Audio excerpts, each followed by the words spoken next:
No, we're not being televised till 7:30. 6:30. I can turn it off if No, you that's want. okay. thought I don't you mind. wanted- They're perfectly.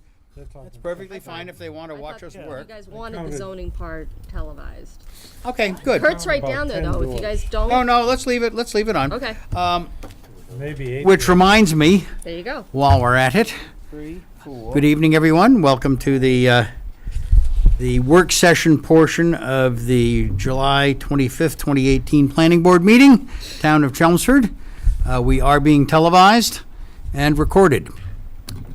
And we have a couple of things on the agenda tonight, including looking at the historical preservation. But before we get to that, I got a call from one of our viewers. It pointed out at the last meeting when we were discussing that business up on Wotan Street and the problem of alternate wetlands and that silliness. She couldn't hear it. And I think there's a very good point. Let me see if this might be a low battery. Evan, what do you think the chances are that we could get a wireless handheld mic, or even a wired handheld mic for that matter, so that people who are up there and are particularly when they're approaching the screen or they're pointing at the diagrams, We'll ask telemedia. yeah, see what we can get, because They have them for town meeting. huh? They have They have them for town meeting, and maybe, for all I know, maybe we own them. I don't know. But I think it would be a good idea, and so that our viewers can actually understand what we're saying. She noted that there was a little bit of laughter. That was when we were discussing the silliness of the wetland regulation there, and I wish that had gone out over the air. Okay. We have, I guess, first up, well, do you have anything else you want to mention for the work session tonight, Evan? Well, I think we should try to fit in 3 items Okay. during the hour. I have a couple new things on Groton Road. I emailed you. I provided you the email. I have the graphics. We're trying to pull the graphics up right now. Okay. So unless the board wants to, dive into the language tonight, we can. I simply wanted to provide an update on the easement. Okay. And the associated widths of the. All right. So that's the first thing, is Groton. Then I think we should spend significant time on the historic Okay. preservation. And then before the hour's out, have a quick conversation about flags in the sense of what does the board Yeah. what does the board want to accomplish or address? Yeah. So, to set the stage, Paul Haverty is trying to clear his schedule to attend the August 8th Planning Board meeting. Good. Based upon your input tonight, he can then be prepared to present options and/or draft language. Okay. So that's Good. kind of the goal for the flags. Sounds like a plan. Your first handout here, you'll also notice a new zoning article, number 16, related to lot sizes for chickens and game birds. Yep. The zoning bylaw currently regulates, you need minimum 40,000 square feet. Apparently, over the last 30 days or so, this issue has come to light. And there's an interest by the Board of Health, by the Board of Selectmen, Town Manager's Office, to try to update this bylaw accordingly. So the initial thought is to simply reduce the 40 down to 20. I had mentioned to the town manager that planning board's really busy right now, Yeah. and if it's possible for someone else to kind of draft that. Yeah, draft it and present it to us. Obviously, the planning board still I would think needs that to. wouldn't be hard to draft Right, because right. the regulation itself is like minuscule. Let me just do a quick straw poll here. What do people think? How many people would be in favor of that on the board? This is just straw poll now. We haven't deliberated yet. Definitely, On what, yes. 20,000? Yeah, maybe little people have chickens on a 20,000 foot lot. Yeah. Absolutely. All right. Thinking of boiling. They How take no, does a they take chicken no eat? space. I mean, there may be a limit to the number of chickens, but, okay, tell them to go ahead and Yeah, draft, and just just to- draft something and let's go with it. To put it in I mean, perspective, our it may end up where it may be a zoning amendment. Yeah. It could also be a zoning amendment to delete it from zoning. There's some conversation with the Board of Health that this is best placed within the Board of Health rules and regulations as opposed to a zoning bylaw. Because even at 20,000, if someone had 18,000. Yeah, what would Yeah. you would do? need Well, they could get a variance. variance. Exactly. Well, you know, Kind of a burden. see, So, you yeah, draft so up we'll- something. This is a quickie. This Yep. is So we'll one work that out. paragraph. Yeah. Yep. All right, so let's Yeah. jump to Groton Road. Road. So on July 20th, I sent the board an email following up on the board's questions related to, let's get some documentation on the power easement, as well as the widths or the depths of those residential properties on the south side. So unfortunately, it doesn't look as though this is linking up right now, but I provided enough information. All of the residential properties do have a recorded easement, which is the Lowell Electric Light Corporation, referenced on their deeds. And it goes back to the 1950, 1955, something like that. That easement plan has a narrative description of 80 feet in width, starting from the rear property line heading into their residential property. The plans that I've referenced and provided PDFs for all show that easement. So that clarifies that issue. 80 feet in width, starting at their rear property line, heading 80 feet into their residential property. The second item, I think Mr. Lightfoot was asking for some more detailed information on this was, if you recall, the draft zoning map had the zoning district line 300 feet in from Groton Road. That would have been the commercial component. And Glenn mentioned that at 300 feet, the width at the Westford Town line is pretty narrow. Yeah, it is. So, key findings articulates and codifies what those depths are. The GIS is plus or minus, but it was fairly accurate here. So at 266 Groton Road, and 264, which are the closest properties to the Westford Town line, the survey plans, not the GIS, but the Yeah. survey plans, show it at the shortest distance from Groton Road to the rear property line is 444 feet. Okay. So if we chose to keep a 300-foot zoning demarcation, Yeah, 144. the RM would be 144 at its thinnest point. Okay. And then as you head away from the Westford Town line towards the Route 3, it goes up incrementally to 462, 493, 513, and then the biggest depth is 627. Okay, yeah, I get the feel. So that was the information that the board asked for. I think that helps us either further develop the map or document that it makes sense or that it's workable.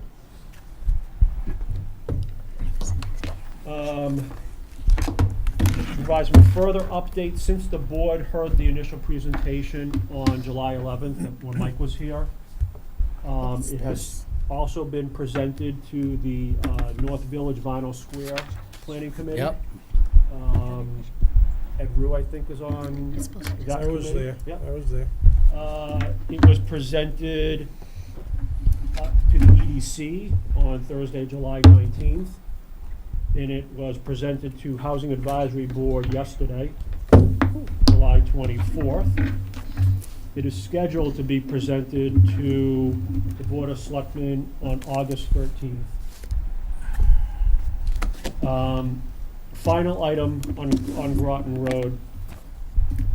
The next handout in your packet looks like this. Yep. Yeah.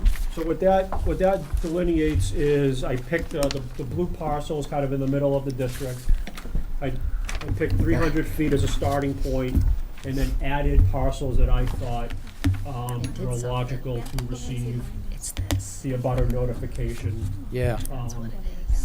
So, the reason that this is in front of you tonight is, as you recall, we conceptually talked about doing a public meeting, not a public hearing, but a public meeting, abutter notification, Yeah. inviting these Yeah. abutters as well as town meeting members and the rest of the community to come to your August 8th meeting, to hear the presentation, learn more about the proposal, Okay. ask general questions, and then schedule the official public hearing for August 22nd.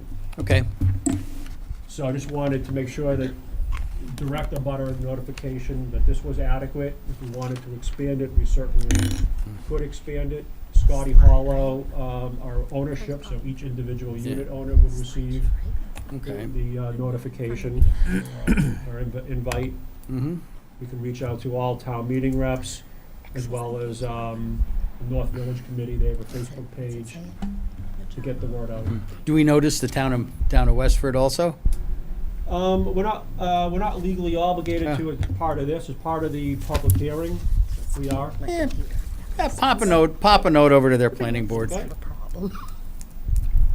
Is Mike still the chairman of that, or is he finally stepped off? I don't know. But we'll send it into the town manager's Okay. office. So that was the conceptual schedule, Mhm. depending on how the board felt about the draft proposal. All right. You able to bring it up? What do you want? Well, did anyone want to take a look at any of the maps, easement maps? No, I think you've described it pretty well. Okay, so then, the only thing left for Groton Road would be if anybody wanted to look at the text, or had any additional thoughts, comments, suggestions. Okay. How long is that text? 3 pages. And again, this would be within the context of understanding that we would, the next time this was discussed would be at a public meeting where you Right. would be, Mike McCall would do the presentation, I Right. would do a presentation, the board, and obviously answer questions and seek input. Okay.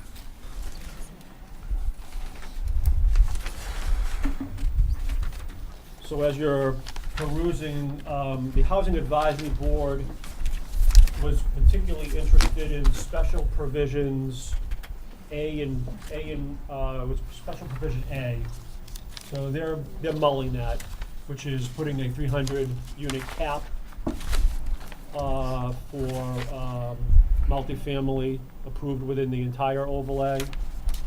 And then whether the town thought it made sense to restrict or regulate the makeup of those 300 units. The what 300 was per the thought? project or? No, in a total? For the whole district. That would equal Yep. the southern portion Yep, of Groton Road, CC and RM is a total of 15 acres. So it comes out to about 20 units an acre. Okay, that's because 300's about the max you're ever going to Yeah. really stuff in there Yeah. anyway. That's what you, Yeah, so I mean, Housing- that's the typical density. Housing Huh? Advisory I said Board that's the is, typical density for apartments. so Housing Advisory Board is mulling that, Okay. thinking about it, seeing if they can provide any value added to that provision. All right. The other item that the board wanted to look further into was special provisions C and D. I think that was primarily based upon knowing the width of the easement. Right. So we've documented that the width of the easement is 80 feet.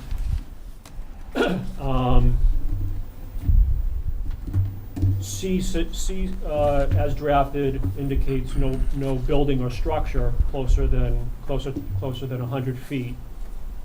D regulates the proximity of parking, driveways, pavement, and it Yeah. mentions 50 feet. Okay. So with that 80-foot buffer, I would drop both of those. Well, we You never, you never can't get into know. the buffer. Well, Yeah, you never know what's gonna happen you to can it. for parking, Yeah. it's not impossible. There'll never be structures within the easement. Yeah. Okay, But to so, suggest that there would never be parking, you can't guarantee that. so what if we change the 100-foot to 80 feet? Whatever you, I mean, whatever you And it guys- just keeps it out of the easement? For the parking? Or No, for the The building? buildings. It's on C. Yeah. What do people think? I know you had brought up the point that the easement's there anyway. It's there anyhow. It's gonna block them, you got 80 feet. Yeah. Yeah. Yeah. So if you were 80, added 80 feet to the easement, you're No, saying? the easement is the Easement 80 is the 80 feet, feet, okay. which is why I don't think we need that clause there anyway. No, you think you're right. I agree with that, yeah.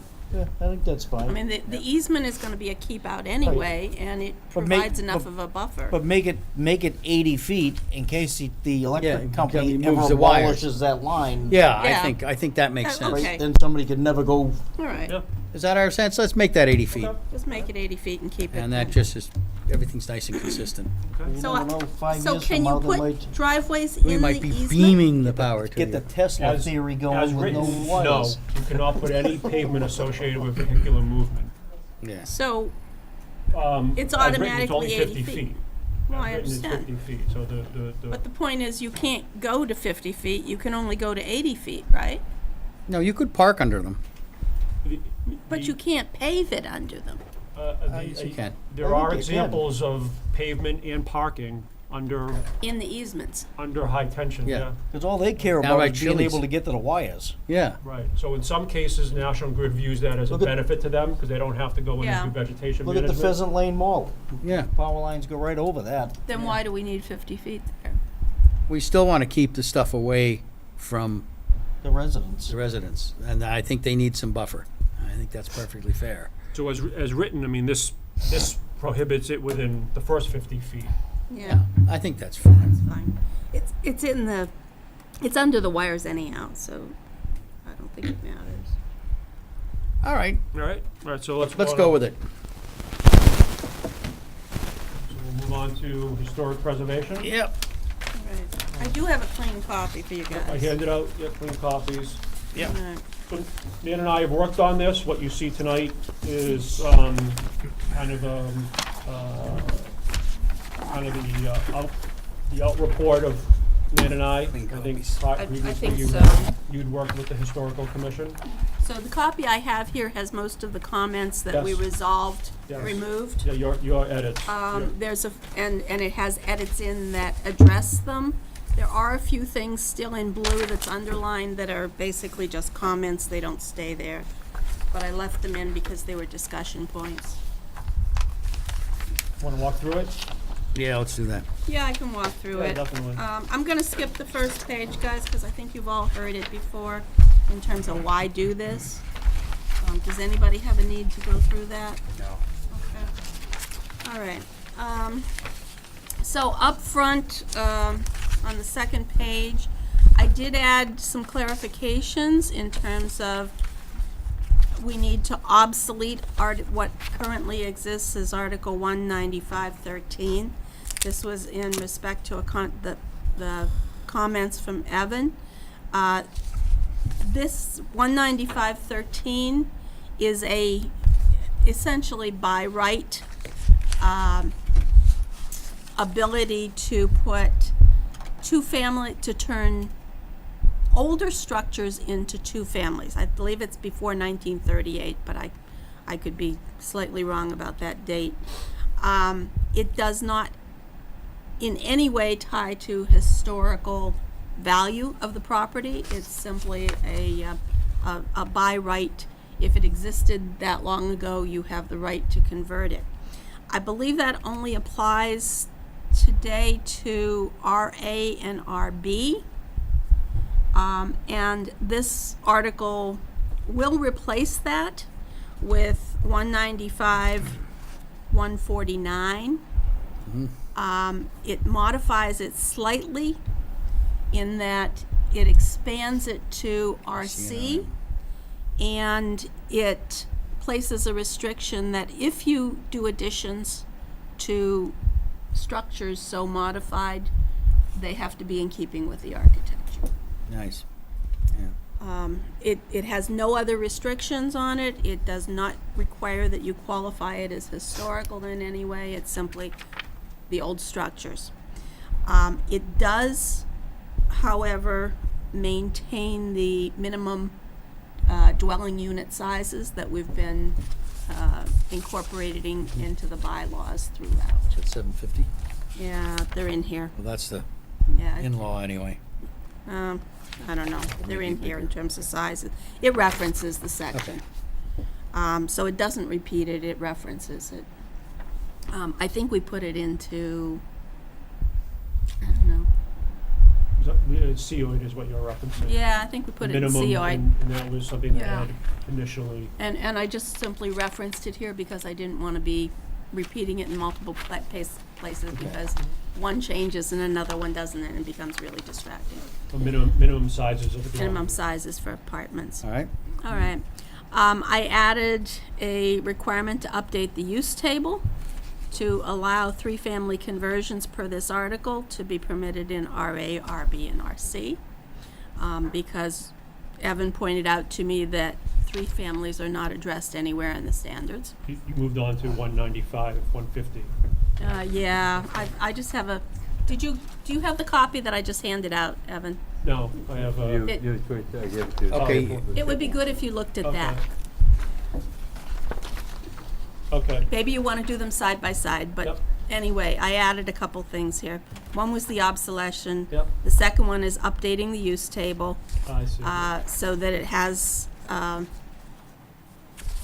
line added that allows these in all three residential, single-family residential areas. An update to the terminology. This may not be exactly the way it should be written, but basically it adds multifamily dwellings shall be one designed for and occupied by three or more families, and I added accepting three-family dwellings converted in accordance with this article, because we really don't want them to be classified under all the requirements for multifamilies. Okay. Want to keep them as if they were Just for there were two families? two families. Otherwise, you get into all sorts of restrictions on them. All right, and then it gets into the new article. The purpose and intent has not changed. It's basically to promote the utilization and preservation of historically significant residential properties by providing expansion incentives to property owners. So, in other words, to allow them to get more use out of the existing properties and therefore to invest in preserving them. The intent is to not create detrimental impacts to residential areas by significantly increasing densities on these. So while there are a lot of leniencies throughout this, these are not, six-family dwellings or anything like that. Let's see, conversion of dwelling units. I added a clarification in here at the very end. This 149, conversion of dwelling units, this is the replacement for 113. And you can see the addition at the addition at the very end of it. Additions to properties so converted shall have architectural consistency with the original dwelling style and the character of a single-family dwelling. The intent is that whatever you do to these properties should not look like a tenement house. 195, 150, conversion or expansion of historically significant dwelling units. Okay, this is where it gets into actually qualifying a property as historically significant in order to allow expansion. It needs to go to the Historic Commission to be determined that it's historically significant, unless it's already on a state or national register. Man, It if has to be in, I pardon? interrupt 1 second. So that's when the demolition bylaw will kick in? The historical give them the opportunity? That, It's not the demolition bylaw, because they're not applying for demolition, they're applying for conversion. okay. So, Okay, but the same way that when an applicant would apply for demolition, it would go to the Historical Commission to be determined whether it was historically significant. Right. And therefore applicable to, demolition, what's the word I'm looking for? Yeah, to preventing it from being demolished. This would go through the same process there Okay. in terms of determining if it's historically significant. So they have a whole process of their own that determines, is it architecturally significant, is it historically significant, is it significant because of the architecture, the events, the inhabitants, or something else? But in order to qualify for the rest of this article, the Historical Commission would have to determine that it was worth saving. do you know how many houses they've already looked at in town? Over 500. Oh, well, okay. There's quite a few. This yeah, is for there's- the So purposes of the 13,000 register? homes they've Yeah. looked at. Yeah, basically anything that's on the town register has already been qualified as historically significant. Right. So if you look at the Historical Commission's site on the town site, there's a link to the listing of properties. Any property that's on there would automatically qualify for this. So anybody who's entitled to get a little oval plaque? Anybody that's entitled to get a little oval plaque is entitled to use this bylaw. Okay. And anybody that thinks they might be qualified can apply and have it evaluated. That's kind of what it amounts to, yeah. So there's probably, Evan, what do you think, about 1,500 properties in town that potentially would qualify? I mean, minimum of 1,500. Yeah. I mean, anything pre-38 or anything over 75 Yeah. years old, potentially Yeah. historic. So, I mean, there's a lot of properties. Yeah, a lot of properties. There's a lot of properties that it could be applied to. You're gonna eliminate the 1938 date and just go with 70? 75 is the years. Historical Commission Yeah. date in terms of Okay. determining both demolition restrictions and what they work with in terms of historical. Put my thought on it, every Antiques. year, It there's keeps gonna be moving. more and more and more. It keeps moving. Right, okay. Yeah. Yeah, it keeps moving. 80% of our housing stock. Yeah. Yeah, right. Yeah. Yeah, I mean, Yeah. it keeps moving. But, you know, I mean, we had a case a few years back up on High Street of a property that was not yet 75, But it was historic. but it was absolutely historic. Yeah. And because it was not, it didn't trigger the 75 years old, They just it flattened was, it was flattened. Yeah, Designed by a protege of Frank Lloyd Wright, I think. yeah. Yeah, it was Was- one of the Frank Lloyd Wright. So in order though to demolish now, you have to, would it go to the historic no matter the age, or? No, it won't. It only goes if it's over 75. Which is unfortunate. Yeah. Yeah, that loophole has not been closed. So, I mean, someone certainly could flag a property as potentially historically significant, have it go to the Historic Commission and have them deem it historically significant. Unfortunately, there's no links between the Historical Commission's properties page, and the assessor's database, which is what triggers the building inspector to issue a demolition permit. So what triggers the delay is if an application comes in to the building inspector, he looks at the assessor's database and it says, the date of the property says it was so old. And then that triggers the review. He forwards it over to Historical Commission. I know some towns and cities make the historic every time you Yeah, get checked we off. don't. We don't.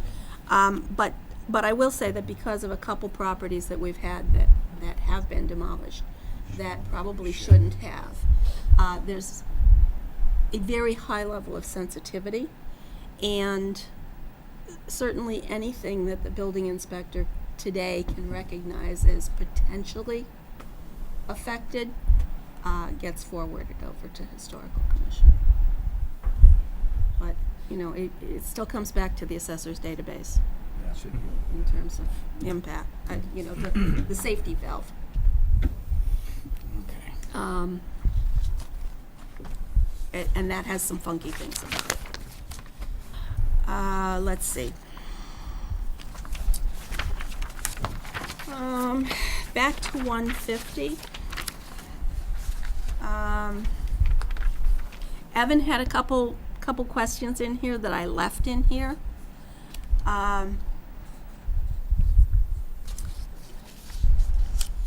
And under F, it refers to the minimum parking requirements, and specifically that the parking needs to be in the side or rear yard, not put into the front yard. Evan noted that a three-family would require a minimum of 6 spaces plus a visitor. And I said, yeah, that's why it needs to be in the back, not in the front yard. Question would be, inasmuch as these properties would have 6 spaces, potentially, do we want to add something that says they do not need to be paved? Because somewhere else in the bylaws, it says that anything over a 2-family requires pavement. You put it in there that it could be paved with pervious pavement.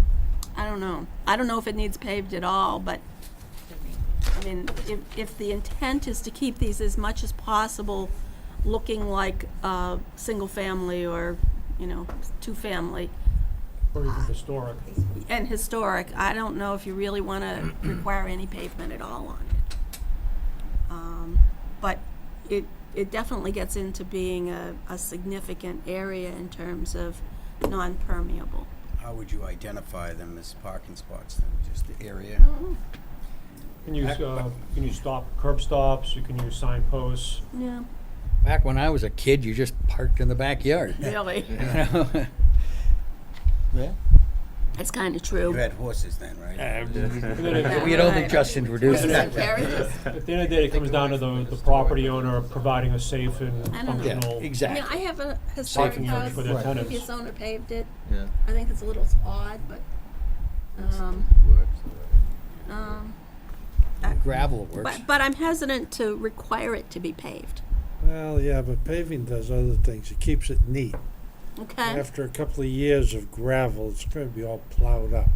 Paving, you can delineate the spots. You can paint it. Gravel, you're not going to paint. Yeah. On the other hand, it's So- their backyard. Yeah, but it's also effectively rental properties. Yeah, that's true. It may or may not be owner occupied, but it's effectively rental property. they So want it their may be parking use, spaces. it may be useful to have it paved. Going into a 3-family, do you have to get into ADA and all that stuff? Oh, yeah. Well, then they wouldn't allow a gravel parking lot. You can't convert these to ADA accessible anyway. Depending, it goes by the percent of total investment in the building permit. So there's a formula in the building code. If there's a requirement for these properties to be made ADA accessible, we may as well scrap this right now. Historic. You're not These gonna be able houses to are do not going to it. convert. You can't do it. What's that? These houses simply won't convert, It most won't of them. convert. You'd have to Yeah, put I mean, elevators in. I mean, it's something we'll have to we'll have to figure out. I don't know the building code that intimately. I can ask the question and probably get a pretty quick answer. Yeah, why don't you see what you can So find do out? we need to get the building inspector in to talk about? Let me ask the question first, and I think fire Right. prevention will also Yeah.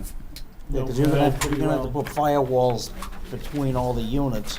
And on some of these old buildings, that'd be almost impossible to Yeah. do. It's I mean, impossible. but this, Yeah. I mean, remember, Can't. this is providing the zoning opportunity. That's right. Doesn't necessarily I mean, it works. address, fix, or remove Build 'em. the building code challenges. Then the question becomes, if there's no opportunity, why Then go through the trouble of doing Why go all through the trouble of doing it? Right. Yeah, well, let's, I why mean, don't- if We've from a had- building code standpoint, this, you can't convert. We've had plenty of 195, 113, single families That's converted right. to two families. That's been Why would you fairly- treat this any different? Because So- two families, it's a lot easier to make a single family into a two-family than it is a single family into a three-family. Just the way that the houses are built. So let me, rather than throw the whole thing out, let's table 150, because that's the only provision Alright. that's three-family. Let me get the answer on what the building code's gonna require, and you guys think about the Alright. pavement. Got another parking. question. Where does sprinklers kick in? Three-family or four-family? I don't know, these guys will know. Does it? So a three-family needs a sprinkler system? Yeah. Yeah, so there's a, No one's gonna do it. yeah, If that's, you're gonna do ADA and sprinkle a building, They're not You're not gonna gonna do do what's a it. sprinkler, 75 grand You're or not gonna do something? it? No. oh, I don't know, depends what Would they. you have to if you didn't Buck a demo it? square foot, $2 a square foot. No, they're saying conversion. It's But not you, that but expensive. 19550 also allows for expansion, so it allows for new construction. So there may be economic viability where somebody purchases a existing one-family or two-family, and via this provision, Adds on. they add new construction. Yeah. And simultaneously, Yeah. they're able to blow out internal walls or do sprinkler systems and make upgrades. Could it be detached, like if they had room for a single-family unit? I don't think this That doesn't provision affect talks it. No, about this is- detached. The only, Carriage the only house. thing this addresses in terms of attached is Right. carriage So let houses. me get the answer on the building code. Yeah. Yeah, But I think the only saving grace is that it allows expansion. So Yeah. there's some economics associated with new construction. All right, Yeah, if you could split it into a two-family, then stuff another unit that matches as a third family, Yeah, Yeah. you might, that, that would probably That might. work. and then if they're Yeah. totally separate entrances, you may not Right, be Yeah. only it'd be a Right. separate Yeah. unit. yeah. I mean, the other Alright. way is if you have an old house, and you start tearing the wall down, now you see, the foundation's no good, you're gonna have to demo the whole house, and that's the only way they're gonna circumvent it. They're gonna find loopholes, like, not loopholes, but reasons to demo it. Yeah, they'll have to come back to the board and Then they have to come figure back, it out. and then they have to go back to historical. okay. So your last paragraph under H does talk about detached, That's right, and there is an opportunity for detached. yeah. Okay. All right, G, lot size shall be not less than 50% of the lot required for the applicable zoning district in order to qualify for this. We have an awful lot of our properties that are way undersized. So, Evan asks, what if it's more than 50%? And my answer was, if it's more than 50%, you don't get to use this because you end up too dense.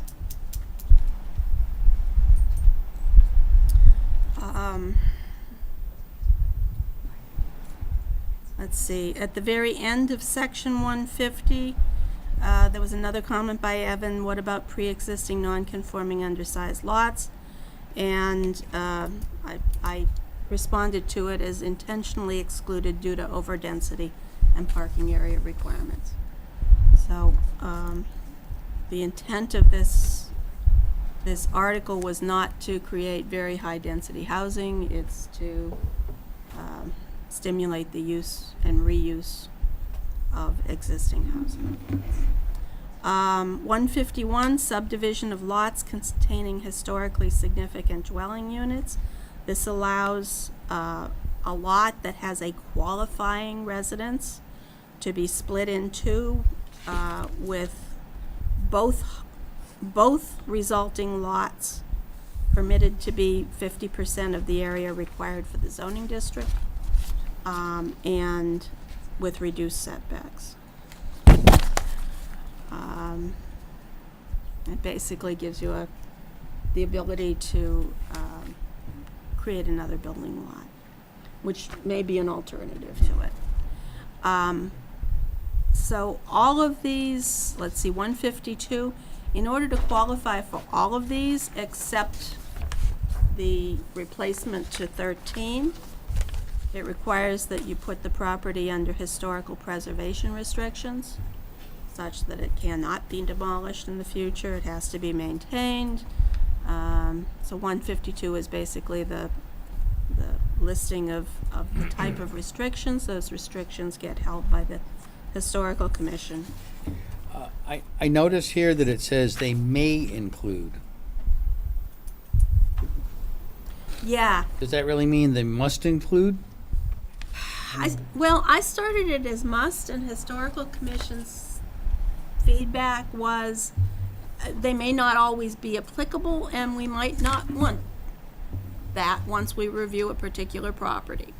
Okay, So- well, then the question is, who makes the determination as to what those restrictions will be?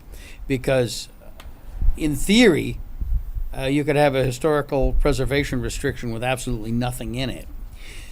And I don't think that's what anybody intends.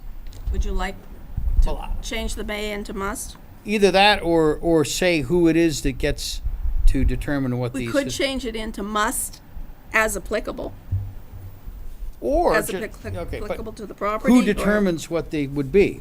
That's the real question. We need to specify who determines it. I mean, we're kind of assuming it's a historic commission, but I don't know that. I'm not sure that it says that. The very last the very last paragraph on the next page Okay. says the Chelmsford Historic Commission shall determine the scope of and shall hold and administer historic preservation restrictions. Oh, then that's probably just fine. So it fine. basically says, look, these Yeah. are the types of things to be included, and they're the Fine. ones that get to Just as create it. long as it's clear who Yeah, makes the rule.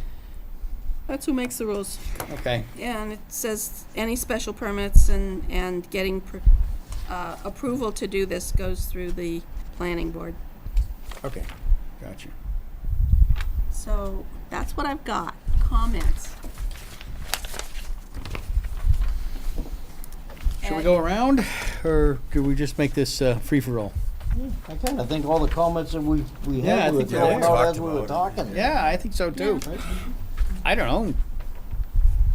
People like it. I do. I like it, yeah. I think it does the I think job. that the hurdle you're gonna have is the ADA and the building inspector.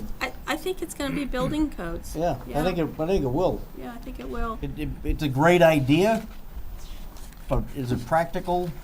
We don't know until we find out. Well, I I mean, don't you know know, till somebody remember, tries it. building codes are creatures of statute also. Right. So, We could probably change Chelmsford's version of it if we thought that it was necessary, Right.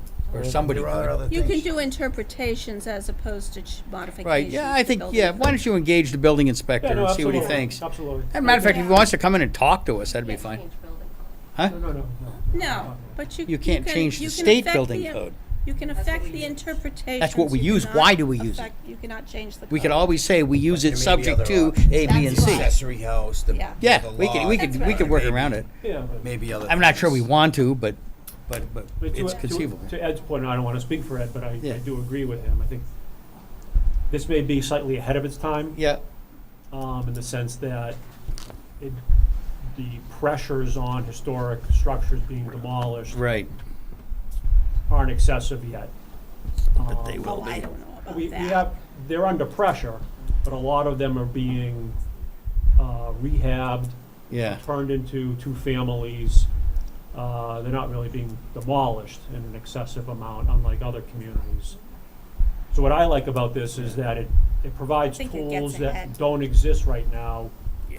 And if the town's interested in historic preservation, this at least provides tools for the historical commission and the planning board to work with those proponents, developers, Yeah. flippers, investors, Whoever homeowners, they whatever it may might be. Without this, there's really no There's no zoning incentive. alternative Okay. other than the conversion from a single-family to a two-family.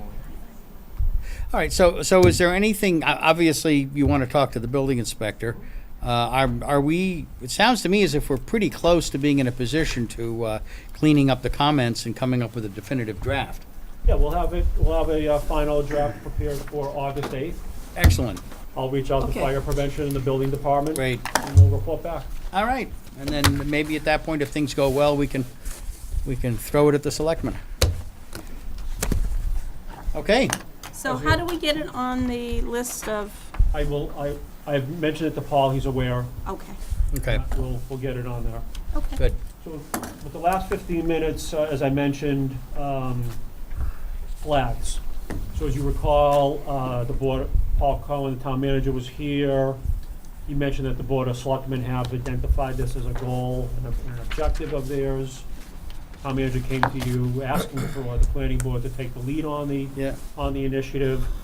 I mentioned to you earlier this evening that I've engaged Paul Haverty Town Council to be prepared to assist the planning board. Okay, His preference is to have some indication from the planning board as to what is the deficiency that needs to be addressed, as well as any brainstorming of potential solutions. okay, He doesn't absolutely need brainstorming of potential solutions from the board. He can provide those list of options, menu of options. yeah, But at a minimum, he needs to understand what is the deficiency and what is the goal right. we're trying to achieve here. Okay, well, I don't know. Let me take a stab at this. There are certain kinds of things that we can talk about regulating all day long that we just ain't going to regulate. Political signs, you can beg everybody to take them down in 30 days, but you're going to be trumped by the U.S. Constitution every time. Pardon the pun. Well, I don't know if the Supreme Court changes much, who knows? But at least right now, you have a strong First Amendment issue there. I think flags is probably somewhat similar. Now, I got to admit that 500 flags is a little bit crazy. On the other hand, that spot down there, that intersection, has become something of a mecca. I've seen people stopping there on their Harleys to look at all the flags, and it's been kind of interesting. I could see regulating different types of flags. Potentially, because you could have, I mean, there are Advertising flags or Advertising flags. banners and stuff like that. Absolutely, but American flags, you're leave not 'em gonna alone. get me to sign up to Leave 'em regulate alone. the use of and display of you American won't get, flags. yeah, I'll have a hard time with that too, or for that matter, any legitimate I would be perfectly political willing to entity's have flag. to support an edit that clarified that state and national flags are permitted and exempt from Right. this Yeah. bylaw. From any and all Why- bylaws. Why don't you put the US flag? Well, I'm Because all the state flag qualifies So too. you want 500 Canadian Slovakian flags. Sure. They don't carry a mercantile or commercial message. They They're carry strictly a political message. and that I'd like to if they stick carry a with political what Ed's message, it's saying. looking like First Amendment. again. American flags. What happens if I went down there and planted 500 Russian flags? I think you probably I would know get I'd away get with it. killed. You I might know get I'd killed, That's gonna, As long as you But- brought vodka with you. but the fact of the matter is, the it's gonna courts be would probably protected support under you. freedom of speech. That's Right, right. exactly. So similar to sign Yeah, the political bylaws, signage, you yeah. can't regulate content. Right, You can't regulate message. You can regulate time, location, and Yeah. duration, right, and size. to some degree. These are good conversations. Yeah. So then Paul can be prepared. Yeah, to, that's what we're I'm thinking. almost positive you can't distinguish between one national. Okay. Well, flag it's and another. it's every So bit as maybe- much a political Maybe statement we either want way. to prohibit the installation of flags and other expressions, and other physical expressions of whatever in an area that will inhibit the view of oncoming traffic. Well, basically, if it's a safety issue, you can That's my certainly point. restrict. Yeah, You can- you don't you need can- zoning you if it's a can safety limit. issue. Right. You can limit safety issues. Yeah. Those things were a foot tall. Yeah, they're a foot tall, that's exactly. fine. If they were 4 feet tall, I think What we'd do- have a what do the problem. federal So, and law the say point on is, flags? I have no qualms about what they did with the flags down there. No, I don't either. I just don't care. So, Matter of fact, I liked it. Yeah. Well, that appeared to be, let's put it this way, that went beyond the building inspector. There were Highly other people excessive. that used it for other purposes. Yeah, that may be. So, Could what, be. Yeah. in lieu of the board coming to any concrete framework, Yeah. you know, certainly town council can provide you kind of the legal framework Yeah. of the issue and then provide Excellent. legal options. Let's have them do that. Yeah, yeah. You know, with the time remaining, Yeah. you know, Glenn asked about what was it, US Federal. law? Federal So law on it. there's a US flag code Yes, there is. that has been mentioned as part of this conversation. US flag code essentially is a best practices, Right. talks about it being lit at night if they're displayed at night, if not, take them down. It talks about not touching the ground. It talks about when the flag is used appropriately, when it's not used appropriately. And just to clarify, our zoning bylaw only regulates it for when used for commercial purposes. Right. So on residential property, on private property, Yeah. residential purposes, freedom of speech and expression is not being regulated. All right, well, let's have Paul come down and give us the right, so con law 101 explanation of How to that. get that in for August 8th, That'd be great, yeah. all right? Okay. Take a break for 5 minutes?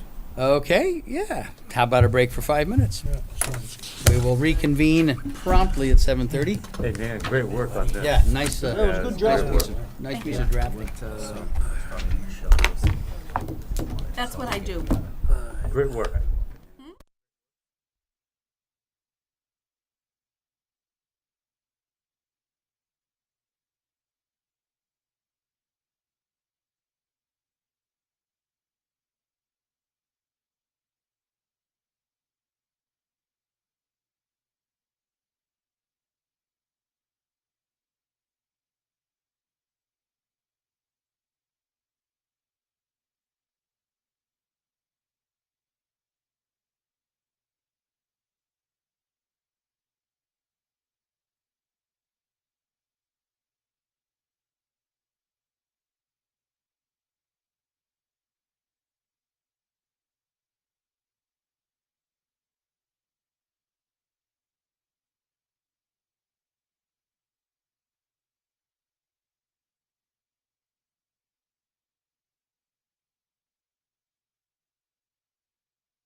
and I can even read the damn thing.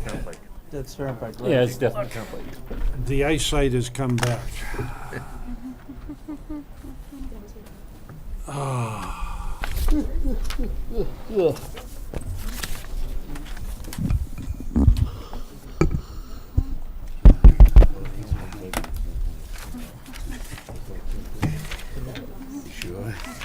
Only ones and twos. Don't look at me. Those are all yours. Originally 100, now it's 88. Oh, He's got to shorten his letter. yeah. Really? Not Michael You Park. gotta read letters. Well, for, Show up, what happens when you show up last for the meeting? That's right. Exactly. I'll remember that. No, it wasn't done that way. It wasn't done that Of course it was. I wasn't here to say anything. I learned the lesson. It's okay. Keeps me in the middle. way. We just gotta smile. Sit that's next to Mike. all. If you got too many to read, give me some and I'll read some. My glasses work again. Just skip pages, nobody pays attention to any of it. Wait, is there a ton of stuff? We ought to just make a motion to waive the reading of all this stuff. We don't have to legally read it. It's like the Congress, they enter it into the Right. record. It's entered into the record. We don't have to read it. Okay, well, we have some stuff to take care of. Let's get going here. All right, everybody, we're back in session. First order of business, we have an ANR at 55 High Street. Good evening, I'm Jonathan Boland with Stamcia McNary. We're here seeking endorsement of the Yep. A&R plan there at 55 High Street. Mm-hmm. Both the lots meet frontage and area requirements, Okay. so. Pretty straightforward. Evan, the frontage on a private way count? Oh, yeah. Okay, Yeah, as long good. as it's, I just want to make sure. as long as it's either been approved by the planning board or the planning board determines that it provides adequacy of access. Well, it's a 40, You the got- right of way is 40 foot. You got Yeah. frontage to You the got left frontage on on High High Street. There's not enough for both lots. It's a So paved it would road, have to, right? it would, Oh, we'd I have to, see, count- the we'd other have to one. count the Okay. Combs Way. I get Frontage. you. Okay. It's a I pa- get you what you're after now. Yeah. It's a paved road. You're good. Yeah, it's a paved road. All right, yeah, and it's in Has a pretty good shape. turnaround. I happen to know what it It's a looks like. yeah. subdivision.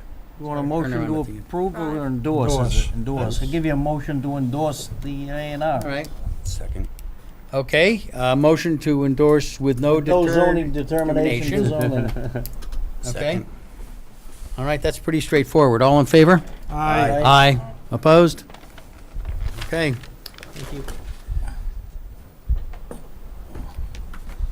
Okay, back. Town of Chelmsford requesting endorsement of Mylars. Got anything? Is there anybody here for that? Or Those the Mylars in back? just Katie. Yeah, your Mylars, Parking. did you bring them? No, you tell me not to bring them usually. I didn't bring them with me, so Right. they're all set to go, so I can drop them off.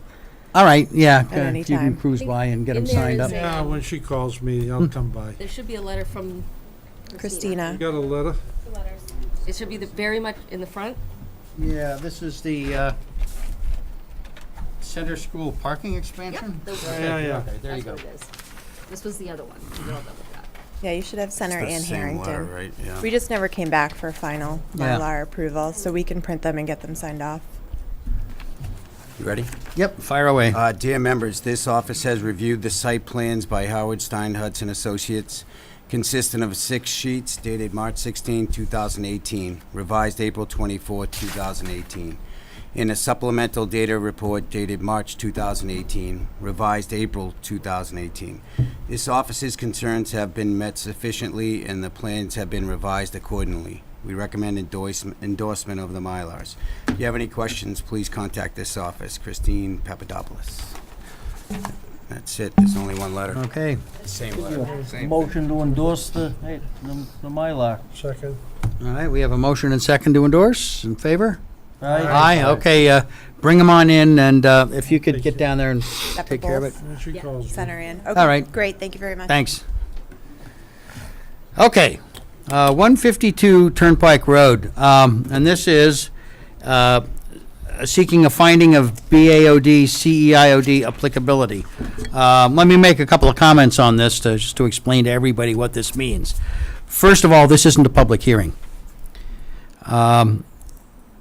It is a hearing strictly to determine if the project as described would be something for which the BAOD or CEIOD would be applicable. It says nothing about whether the project will get approved, although in the process there are likely to be comments from the board that would indicate what their sense is about whether the project should get approved. But it won't necessarily happen that way. So that's what we're all about. And 152 Turnpike Road, who's here for them? Good evening, members of the board. For the record, my name is attorney Melissa Robbins. I'm from the law firm of DeShane and Farrell. Also with me tonight and handing out material right now is Matt Hammer from Landplex, excuse me, Matt. And also with me this evening are the applicants from JJN Realty Trust, John Norton Sr., and Mark Sullivan. As the board has indicated, we're here tonight for a finding of applicability. I'm going to move this away a little bit. If people can tell me if they can't hear me or not. I don't want to yell into that. For a multifamily development in accordance with the BAOD and subject to the CEIOD regulations. Many members of this board may wonder why they haven't seen us for a year. As this board could recall, there was a 9-unit determination of applicability already made for this project. But since that time, the project has been sold. This particular developer has looked at numerous alternatives at designing this project site. And after reviewing the 9-unit development with the rising construction costs and also the full payout of inclusionary of $250,000, they've just found that that particular project is not economically feasible. I think this board may be aware that the applicant even made an application to the Zoning Board of Appeals for a much reduced project, which was for 6 units, a combination of 2 duplexes, or singles and a duplex, and to the Zoning Board of Appeal for multiple variances, including multiple principal structures on a lot. Prior to that hearing, though, we were contacted by one of the abutters attorneys and had been notified that any finding or any determination from the Zoning Board would be appealed. So in order not to waste my client's time and the board's time, we withdrew that application without prejudice. Okay. Also at the time, the board knows that there was a citizen's petition on the town meeting warrant in order to try to limit the number of units that are allowed in a CEIOD and BAOD project. And because it was noticed before this project received a special permit, we would be subject to any changes that would come out of that town meeting. So since that had already been noticed, we waited until after the town meeting vote had gone through and that warrant article had failed in order to go back to the drawing board here and see what the best use of the site would be. And I think the best use under the CEIOD, the most financially viable, and actually the one most in conformance with your BAOD and CEIOD bylaws, is this 15-unit development. And I know I've given you a little history here, so let me just jump into a little bit of why this 15-unit development is in compliance with your zoning bylaws. This structure, and I think one of the questions that I've been asked about how we size this structure, is we actually use the same model we used for 104 Turnpike, which was we came up with what the allowed FAR is for a single structure on this property. And we decided we wanted to do single bedroom units. So we can fit approximately 12 single bedroom, about 720 square feet units within the FAR on this property site. If we build 12 compliant 720 unit, 1-bedroom units, and we will comply with inclusionary zoning, this board can grant a bonus of up to 20% additional units. And that would be the 3 units, and that gets us to the total number of 15. Overall, 20% of the units will have to be affordable to families earning 50% of the area median income. So 3 of the units within this development would be affordable to families fulfilling that need. The height of the building, we're not asking for any COID relief for that. That's actually in compliance with the underlying RM zoning district. The 3-story nature of the structure is also in compliance with the underlying RM zoning district. all dimensional regulations shown on this site plan, which you have in your packet, are actually compliant with the setback regulations for the RM zoning district. The only relief that will be required, and it's not even relief, it's allowed under your COA special permit, is to allow for an increased FAR, which will allow for the creation of those 3 affordable units. As another bonus of this project in compliance with your COA regulations, this project will be fully compliant with your inclusionary zoning bylaw without any request for waiver relief. And as this board knows, if we have 20% of the total units in this development affordable to families that earn 50% or less of the area median income, all 15 of these units will be countable on your subsidized housing inventory. So not only are we creating a project that is more compliant with your CEIOD bylaws than what was previously approved, but we're also giving you a project that completely complies with your inclusionary and is counted on your subsidized housing inventory. Just a little bit other highlight reel of what the differences are between the 9-unit project that you previously approved and this project. We actually meet all of the setbacks for this project, especially in the rear. Obviously, the pavement is in the rear, but structurally, we have a great increased rear yard setback, and all the other setbacks are compliant. Furthermore, although we do have one structure, overall, we have less structure on the site. Before, we had 9 units total, and here we only have 1 structure. We do have more impervious due to the parking area, but structurally, we have less. I know that the board would like me to keep this brief, but I would like to give Matt Hammer just a quick time to give the board the engineering overview of the site, if the board will allow. Thank you.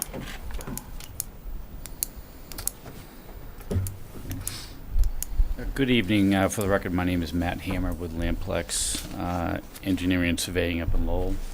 I'm going to hand to you a base plan.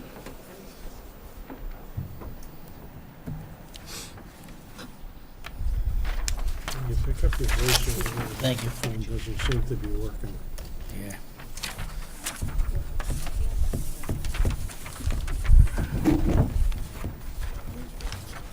Yeah.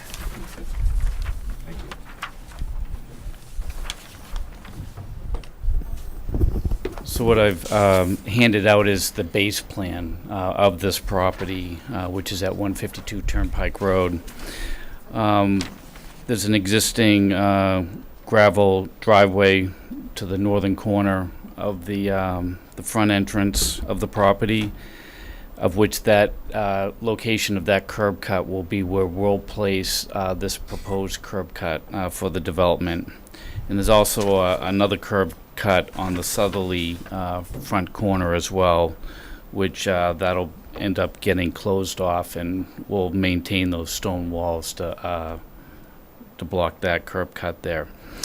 The grading gently rises in the back. It rises approximately 14 feet from the roadway to the rear of the property. And right now there's a 1.5 story single family dwelling. It's mostly been cleared of trees, except for the perimeter of the sides and the rear of the property. And it consists of 31,212 square feet. The other proposed plan that I handed out earlier is going to have that proposed access drive on that front north left corner of the property. It'll consist of a 24-foot access drive that'll come up to the rear to access the parking area in the back, which right now we're proposing 26 parking spaces, which is an exceedance of what's required for the parking, but we wanted to make sure we allow for some visitor parking there because we have the room. And we're also providing an emergency turnaround area to safely have an emergency vehicle turnaround. And then there's the proposed structure that's shown there as well. That'll consist of 15 units. Pretty simple plan in the way that it's graded. We know that we have nice sandy soils on the site, and we know that we can facilitate the drainage and the engineering necessary to develop this property the way it's shown. And there's also suitable site distance out on Turnpike Road as well. And I can answer any questions if the board has any questions at all. Okay, what surrounds this? You've got a property to the right. That's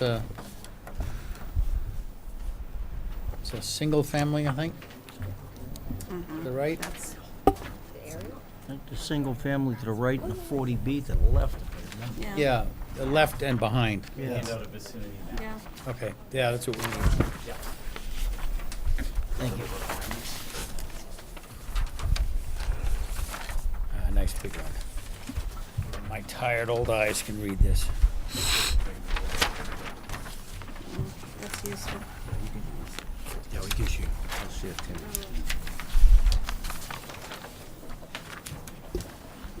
Question, what's the significance of this when it says you're applying for a 3-story? That was just to give you an approximated visual idea of what the building would look like, even though there would be an added story to it.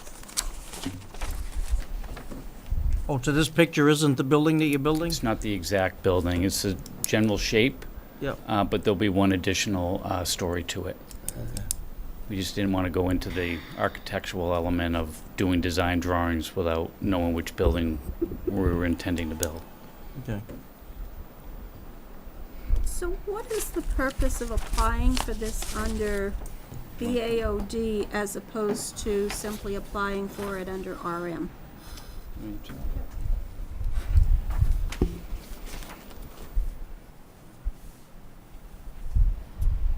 Well, and I will tell you, I went through the RM zoning with the previous building inspector, and I've not had the pleasure of dealing with the RM zoning through the new building inspector, but really the RM zoning, it really doesn't flesh out what a development site would look like.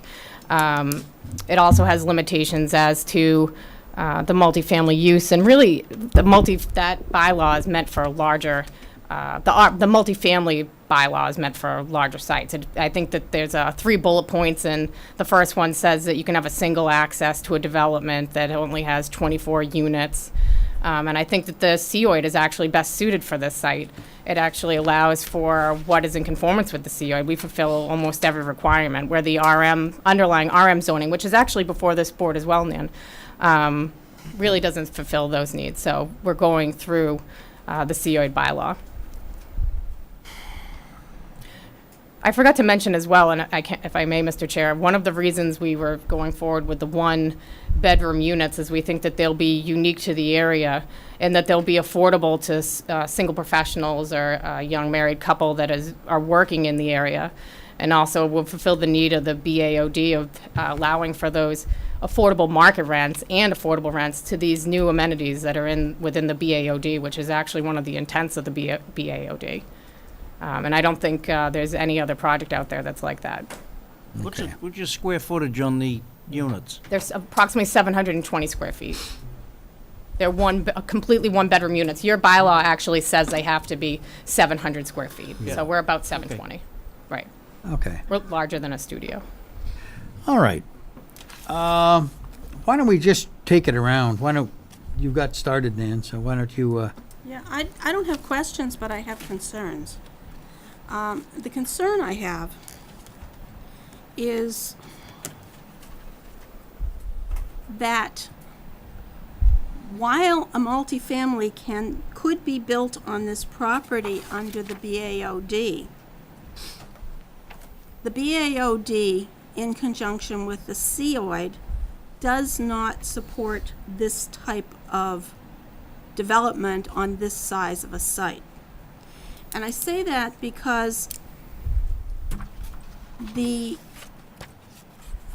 only requirement that the BAOD places on this site, because it is zoned RM, is that a parking garage does not need to be included in the gross floor area ratio.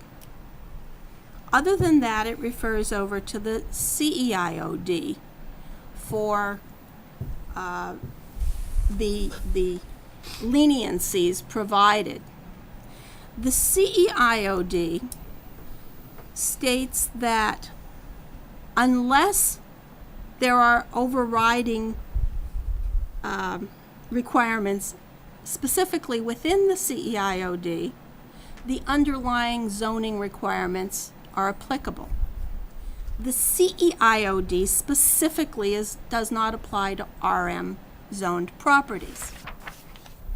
Therefore, the underlying requirements, including the dimensional requirements for RM, are applicable to this property.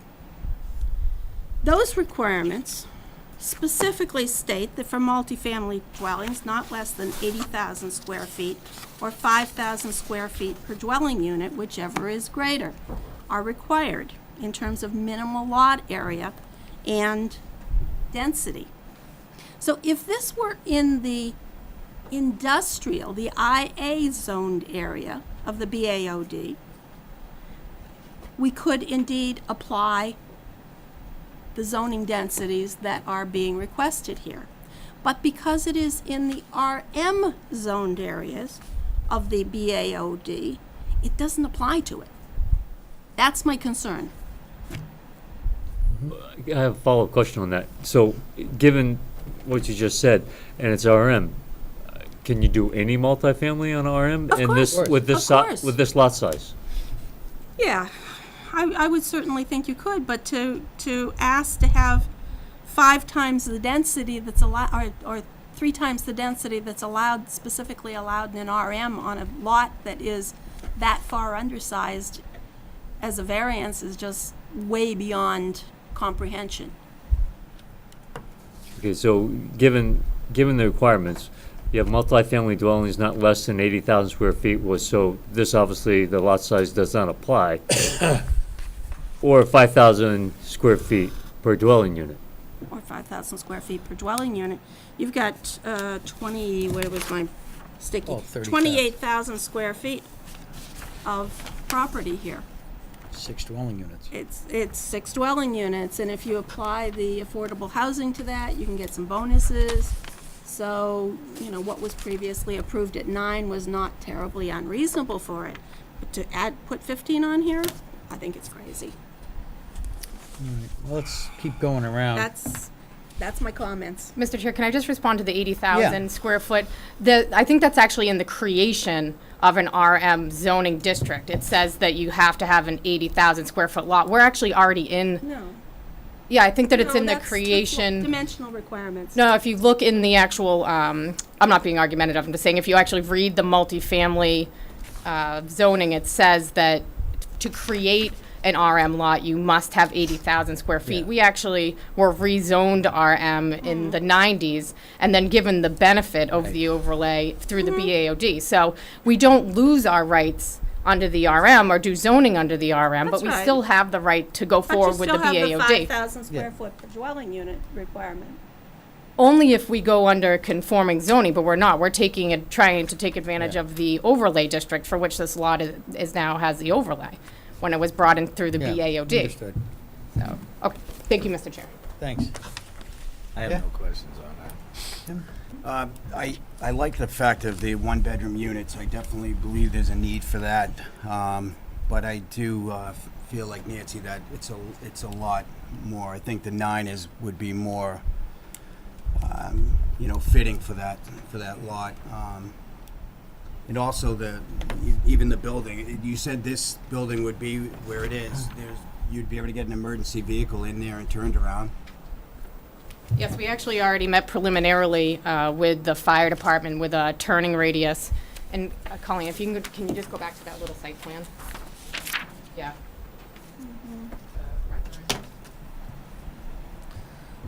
Yeah. So you would come up here and then there'd be a turnaround here. So this here would be a no parking area. And the fire department had already reviewed that and said that it was adequate. I thought that would be a dumpster. Or where would the Where would you put No, a this wouldn't be a dumpster? dumpster. We were thinking we would actually do totes and have private curbside pickup in lieu of a dumpster. A lot of private developments are going that way because the cost is actually comparable now to having dumpsters, and then you don't have all the problems that dumpsters bring to a site like this. So we were thinking we would do private curbside, but obviously that's something that we can review in the special permit process. Okay, that's all I have. Don? Yeah, I'm not sure how deep you want to get into this, but obviously we did, can I recognize we did receive some correspondence from Yes, we did. Stonegate? Okay. Actually, we've received several pieces of correspondence. Right, not right. just from them. And is it fair to respond to those or not, because? they don't have Well, I enough- mean, if you want to pick up on any point that's on one of them and discuss that point, that's fine. Okay, great, yeah, so I obviously, I don't believe 3 stories as and as Melissa noted, I don't think that's obviously an issue, which was addressed and drafted in this letter that we had received. It's permitted, in that area.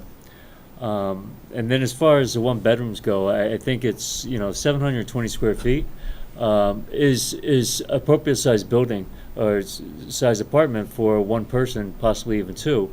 And definitely fits into the BAOD in the sense that if you will have millennials working in that area, and that's what we're trying to create here, live, work, and play, then that is a great size for them.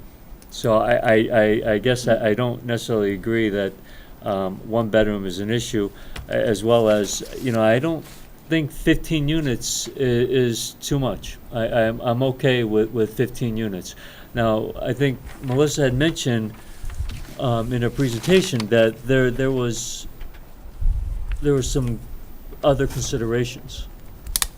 Can you elaborate? And also, Melissa, while you're there, it's mentioned here in this letter that this is a retaliatory project.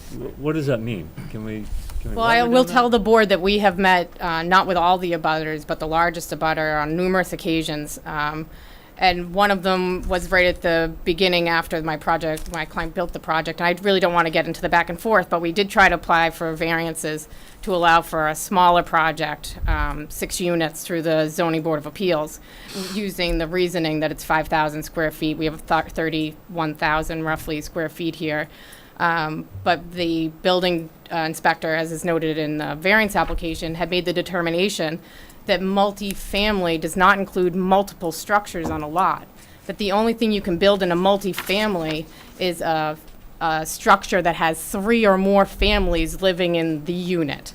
And, this is so multifaceted, and that definition is in the definition of a dwelling under the zoning bylaw. So although other surrounding developments who use the RM did not have to build larger structures, we're actually being forced to a larger structure without unless we go the variance route.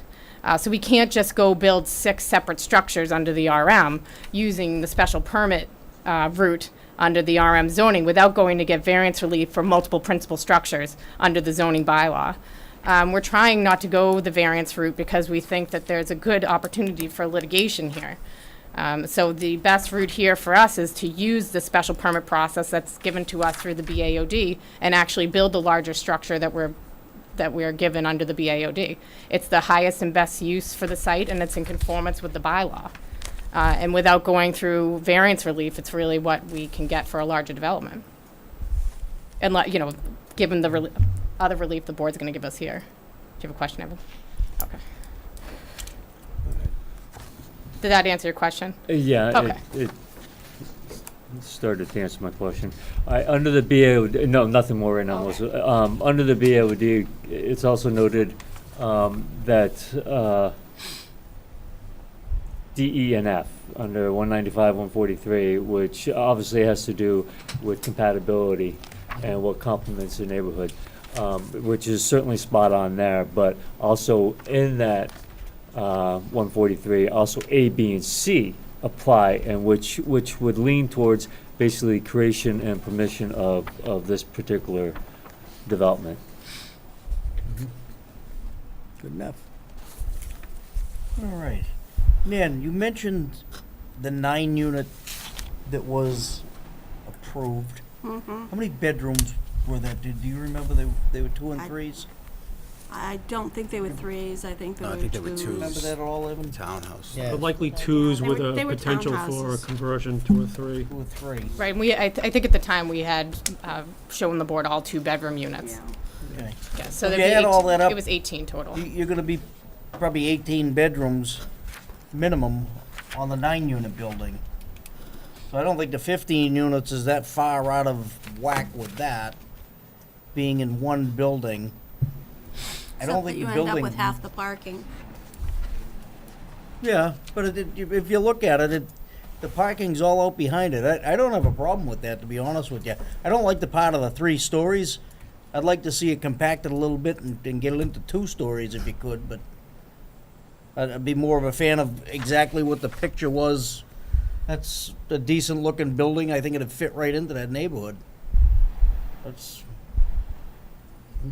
oh, you got, like Don said, that's why we developed this whole district, is try to feed the stuff out on 129 with housing right there, and that's kind of the idea of this. That's all I got. Okay, I have questions and comments, but I'll start with, I'll start with my comments first. We don't have any elevation drawings here of the finished property, but I'm not I don't support a 3-story structure. On other projects along this road, I didn't support a 3-story structure there for the projects facing the road, and I don't support a 3-story structure here. Okay, that's comment number 1. Number 2, I think you ought to have a dumpster or a single trash point. You mentioned you might have the new modern way of individual units.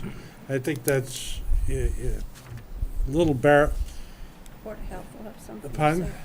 I think Board of Health will have something to say about that. Yeah, because those type things are just gonna make the place look worse if it gets built. Here's one of my questions. Has anybody discussed this with the Housing Board or the Chelmsford Housing Authority? We had some preliminary discussions with Mr. Hedison, mostly about this project here, the 15-unit project, and how we would deal with the marketability and the overall project carrying the 3 affordable units. We have not met with the Housing Advisory Board, but Evan has stated that if we move forward this evening with any sort of positive information or even a continuance of discussion of this board, we'll be on the Housing Advisory Board for August 28th. Okay, second follow-up on this. Does the developer have any experience or in-depth knowledge of affordable housing, its requirements, how it's applied in the inclusionary housing bylaw in town, or just housing, affordable housing? Well, Mr. Sullivan has extensive experience with construction, and they've hired outside consultants like myself to guide them through the CAOD and the So the local answer action. is, on an ongoing basis, after you guys exit the scene, there's nobody right now that on an annual basis has had experience with running an affordable housing project. For a rental affordable housing project, no. Okay. No. Have And you guys made any thoughts about, never mind, I'm not Okay. gonna answer the question. But I will point out, Mr. Rue, that just like 104 Turnpike, after it is permitted, if it is permitted, these units would be overseen by the Chelmsford Housing Authority through a lottery plan and then a monitoring agreement through the Department of Housing and Community Development. The developer doesn't have any say-so as to who goes in the units and how they're monitored. That actually goes through your housing authority. And then it's monitored through DHCD Okay, and the local action application, although it's the developer oftentimes completes Since you it. brought it up, Yeah, have you guys made an agreement with the housing authority No. to be the agent? it's way too premature.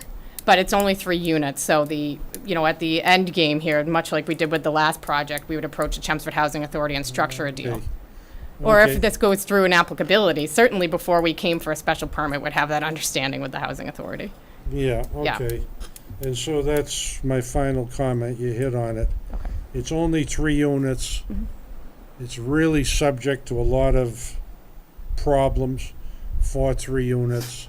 And so I have some real questions as to whether a small affordable housing like project like this is truly viable. But it's 3 units, but you get the benefit of counting all 15. Yeah, you do. You count all 15 because 20% of the units will be affordable. So you count all 15 units on your inventory. Okay.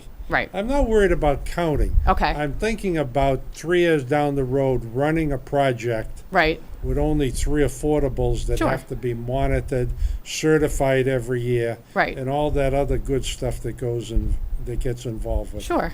Since it's rental property, you're not selling it off, No. you're having it as rental property. Right. So those are my comments, and as you can tell, Thank you, Mr. Rue. I'm probably on the negative side rather than the positive side.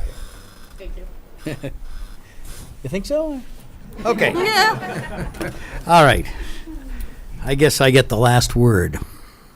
All right, there are two things here going on. One is this applicable under Bayard and Seoid?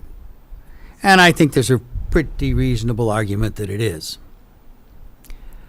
The second piece of this is, what is the likelihood that you would bring the project back to us and that we would then approve it? Because we certainly don't want you to go to a whole lot of effort with engineering and what have you to get the project not approved. And for that, for granting the special permits, I think the special permit, I guess it's a single one.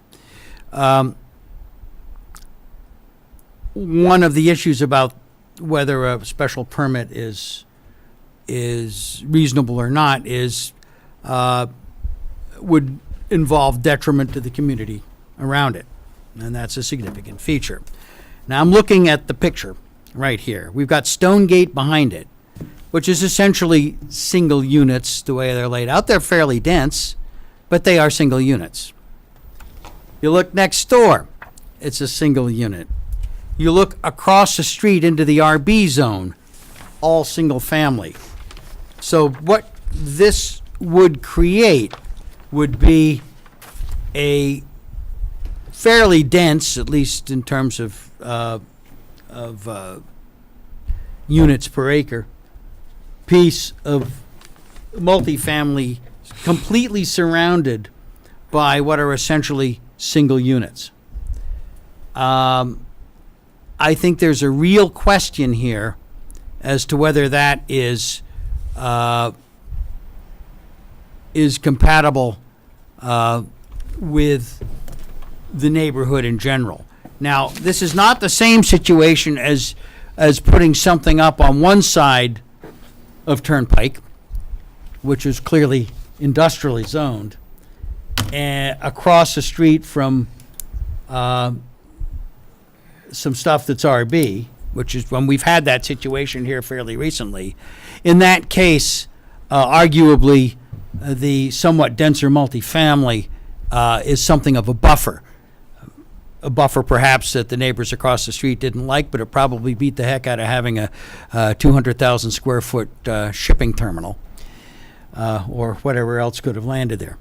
So I think the big hurdle here is ultimately going to be the compatibility of this with the neighborhood around it and how well it fits in. And I don't want to completely prejudge that. I think there may be some things that could be done here that would make it fit better with that model. I'm almost thinking, if it were, a couple of 3 duplexes or something like that. And I know you've investigated those possibilities. I'm inclined to think that might be a better sell. So, I can't really say how I would vote because I haven't seen. Can I ask another question? Is there a way to make it 2 stories and deeper?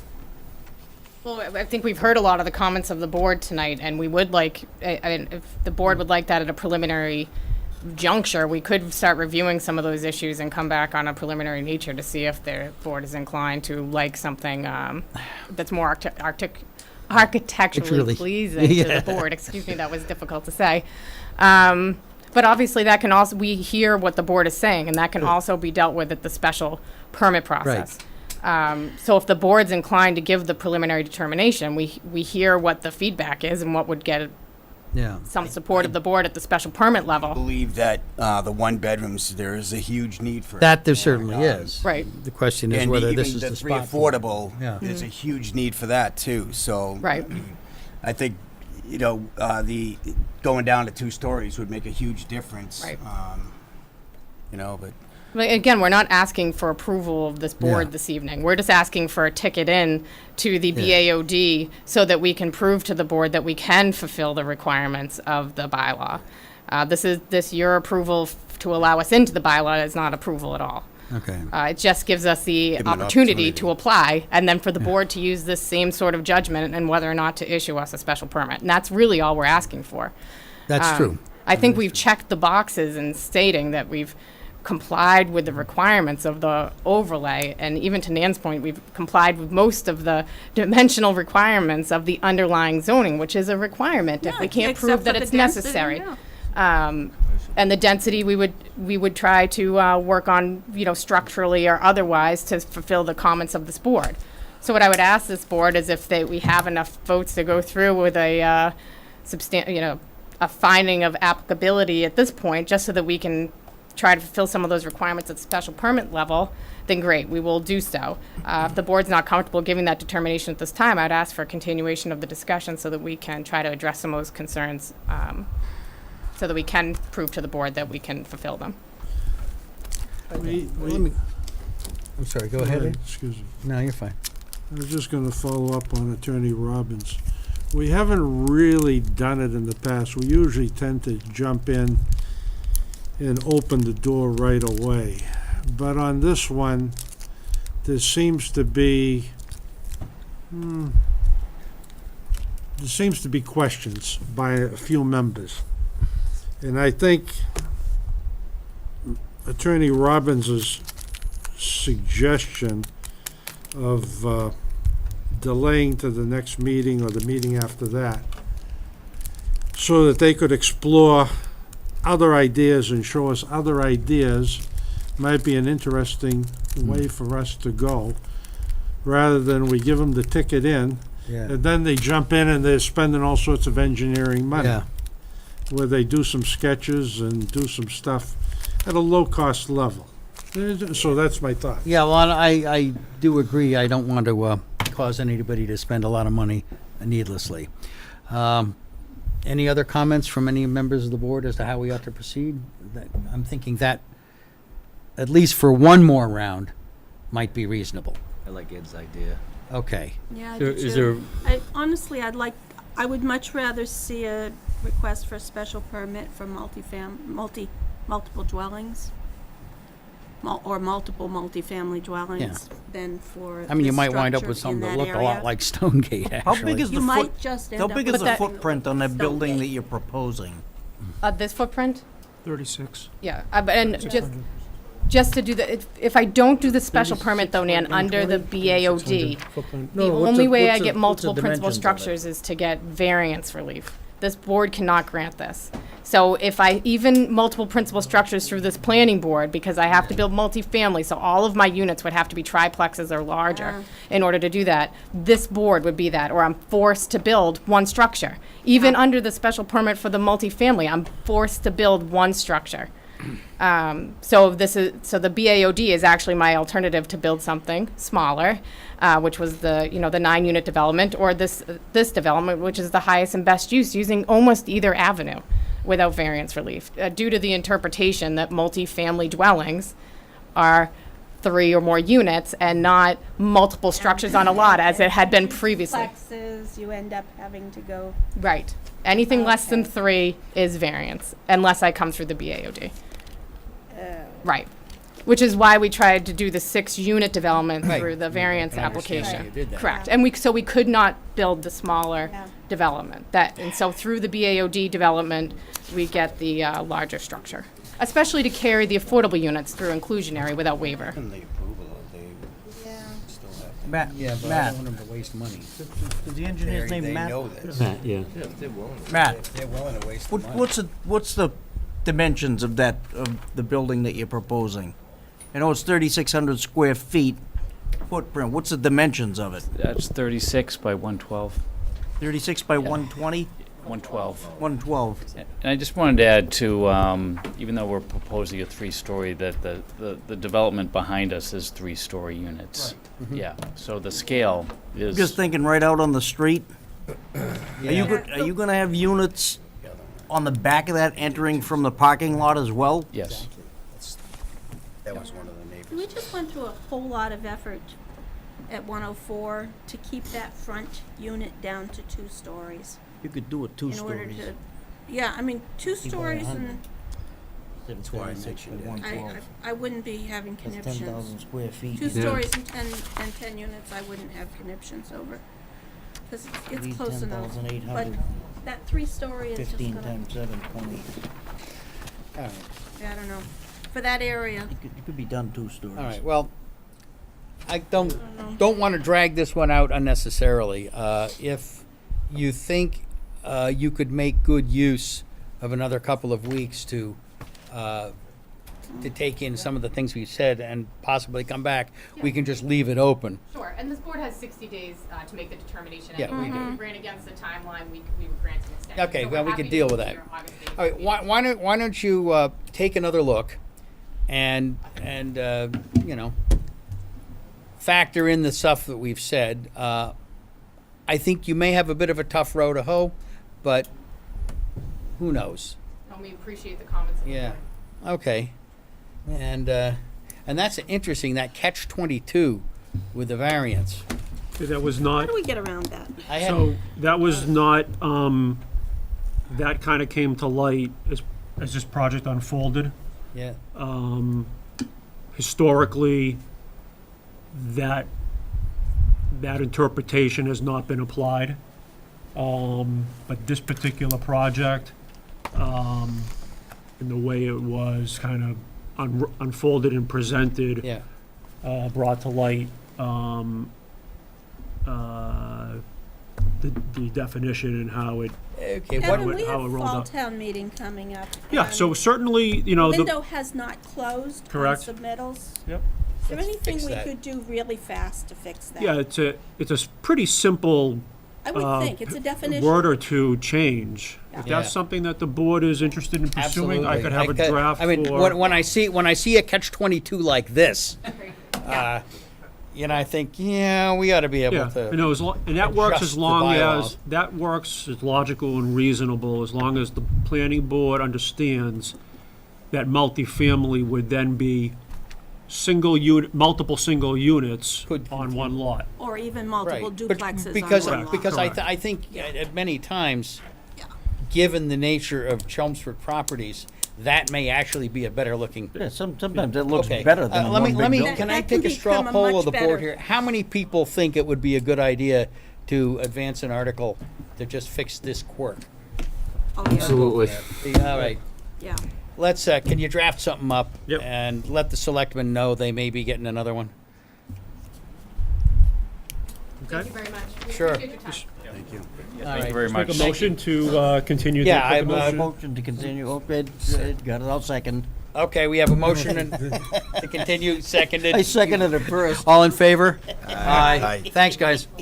You're supposed to wait till All I right. get it out. Now, Yeah, right. okay, I know we got a lot of people here that had interest in this. I'm just looking out there, I know some of these faces. So we'll be talking about this again in another couple of weeks, and maybe we'll have some firmer ideas about what direction they might go in. But I hope it's been at least useful for you. Thanks for coming and listening to us. It's as big an audience as we ever get. Take a look at 19560. Yes, it's So creation in of a create- district. That's yeah, that's 5 acres to create it. That's 2 Yeah, okay, acres. which one's coming up next? 2 weeks, but we're Okay, we'll take a I know, brief but I'm couple of still minute recess concerned here. about the 5 acres. Yeah. You're right, though. If the interpretation was fixed. Right. All right, and then that's the last one. 12 feet bigger than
Some of them.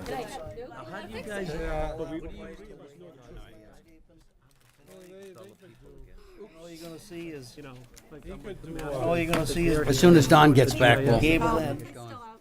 of the building. Right? You know what I mean? You got your opinion, wait. what he could do is, it's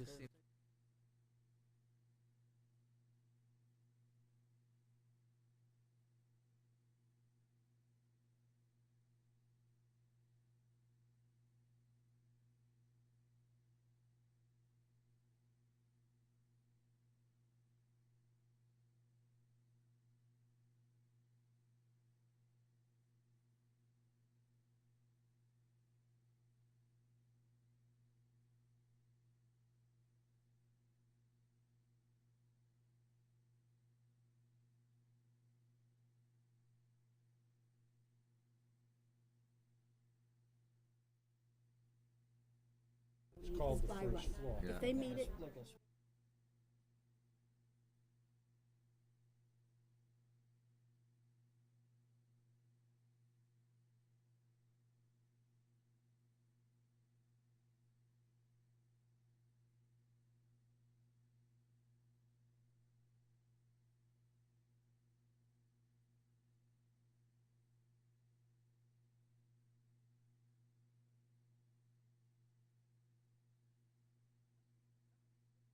In the hall and see if Don's out the there. reality is, if you don't want the property next to the change, Yeah. buy it. Single bed. That's what I'm saying is, Well, but it's true. Whoever owns it has the right That's to the- develop it. why you hate. He's invisible. All right, we'll give him another minute or two, and then I'll get this going. yeah. Right? I bought this Go for a property picture of next a Cadillac up there and give to you a whatever, Toyota. open space, and now That's what somebody the whole wants to build whole it up, thing and I is, want you to stop them. these guys, Well, I can't stop them. If they pay for it, the way I I look at can't it stop is, them. You should have considered that when you bought it. compassion. exactly. Oh, yeah. And then they can start designing the way we want it. It's the scenery. Where did Donald go? If The you just scenery to said, be, Mike, being, where did Yes. Donald go? I don't know. He was headed out to the You couldn't do. to the men's room, I suppose. But For the zoning problem, yeah, so, yeah. found something And interesting because to discuss. I don't know.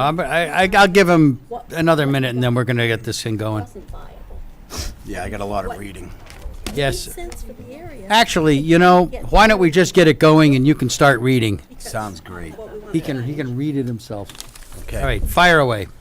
Okay, legal notice. The Chelmsford Planning Board will conduct a public hearing Wednesday, July 25th at 7:30 at the Chelmsford Town Offices, 50 Billerica Road, room 204.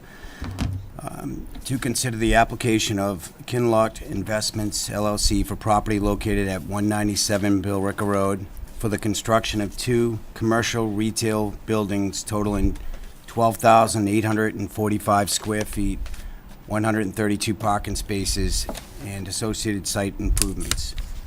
The site is located in IA Limited Industrial District and consists of approximately 2.19 acres as shown on Assessor Map 86, Block 238, Lot 1.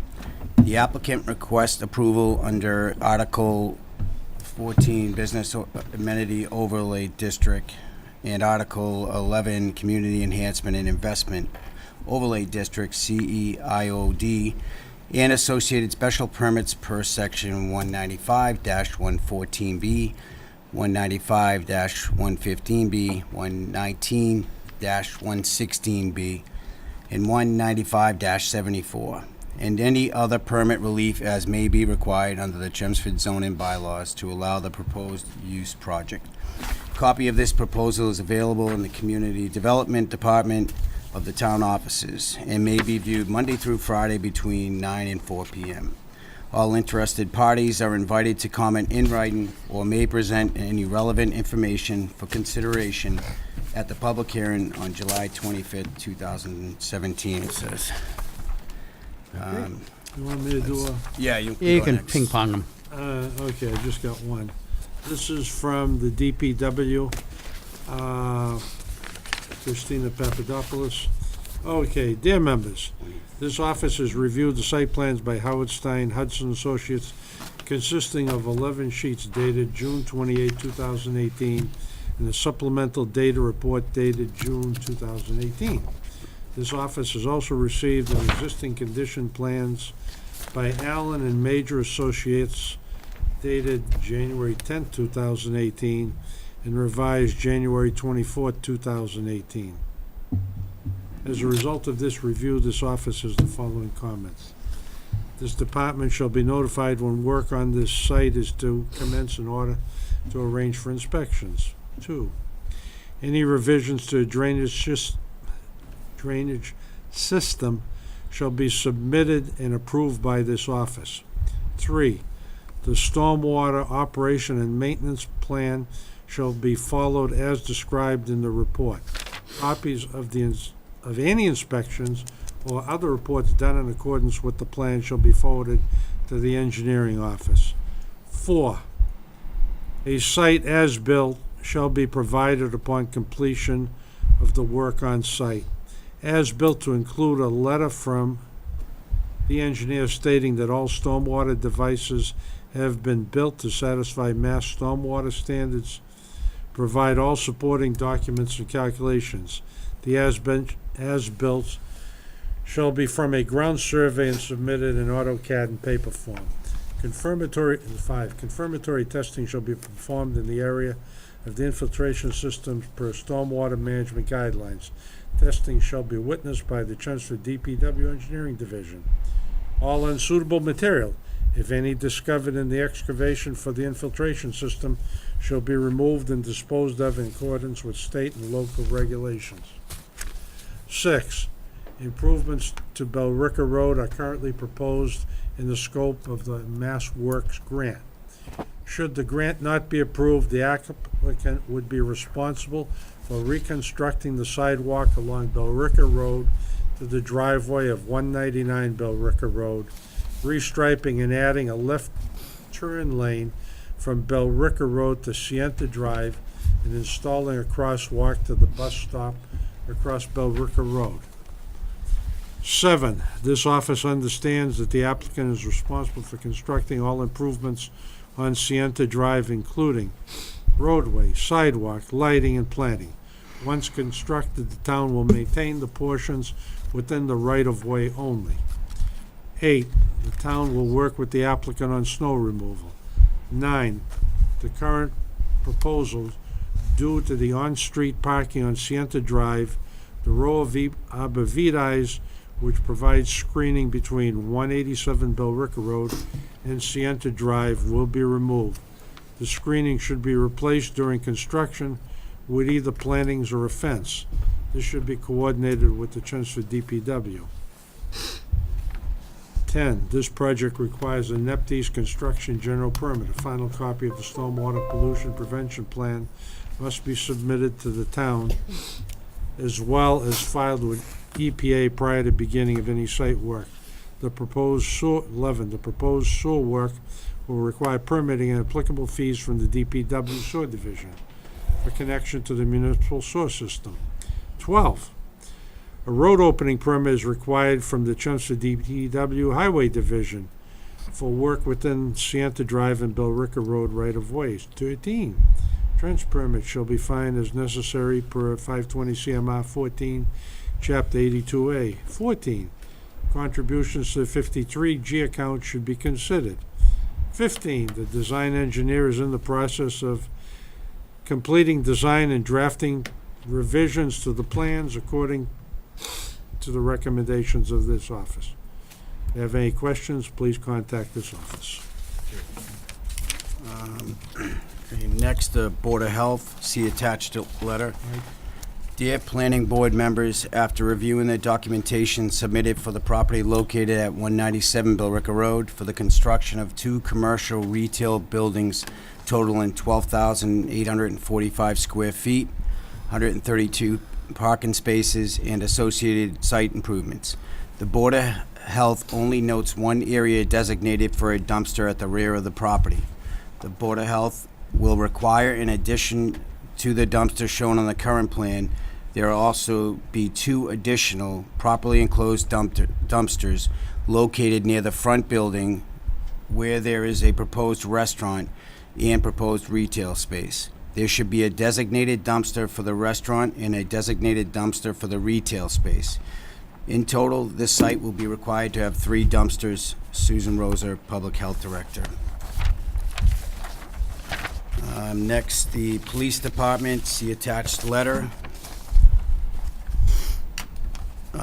Dear Chief Spinney, the Division of Special Services has reviewed the site plan for the Town of Chelmsford Planning Board for 197 Billerica Road, Chelmsford, Massachusetts. Upon careful review of the plans, I would make several recommendations.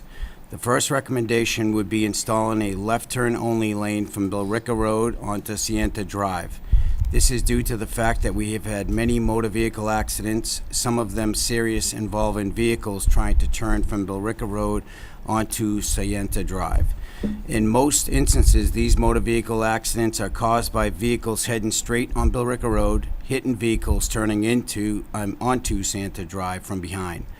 The second recommendation would be that if a pedestrian crosswalk is installed across Billerica Road, a red pedestrian crosswalk light system is utilized and not just the flashing yellow pedestrian lights.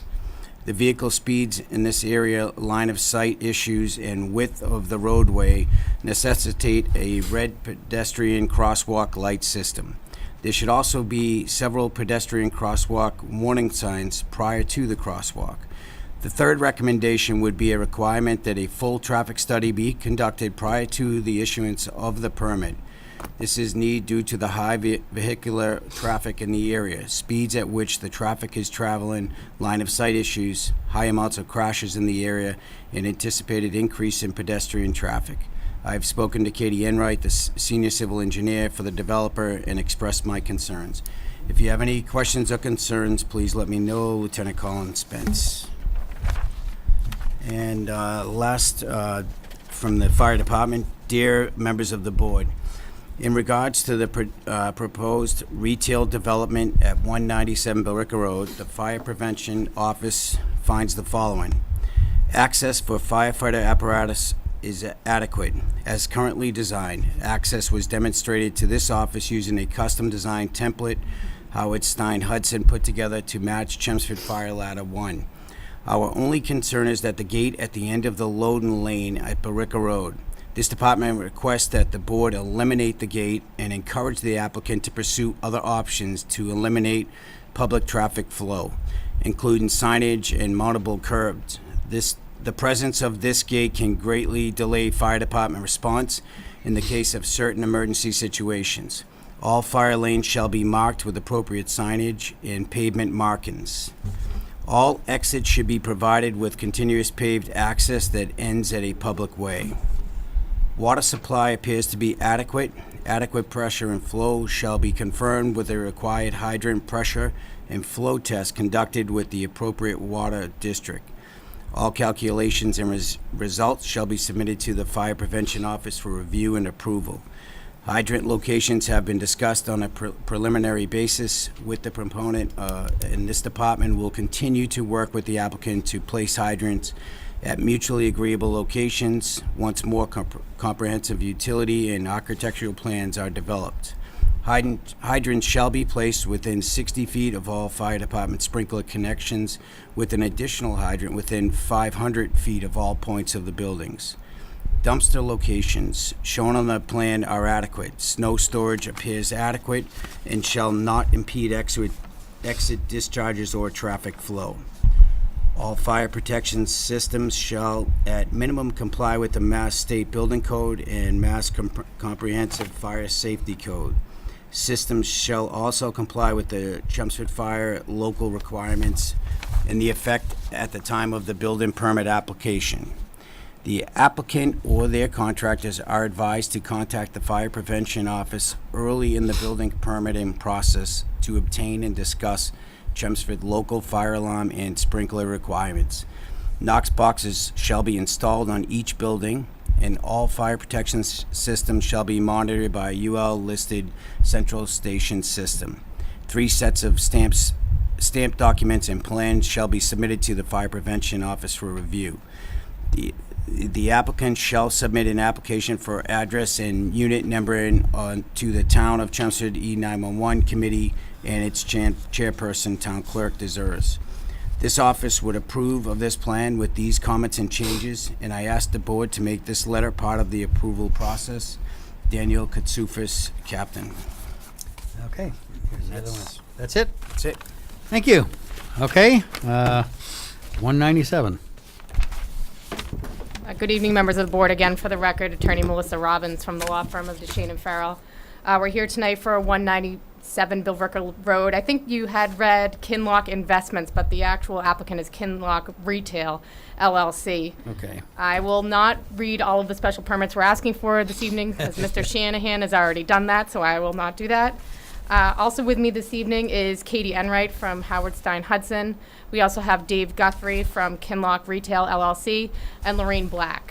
Mr. Barton, who is our architect, was unable to attend this evening, but Katie will be playing the role of architect, and to the extent that the board has any questions, we can certainly address them for the next meeting.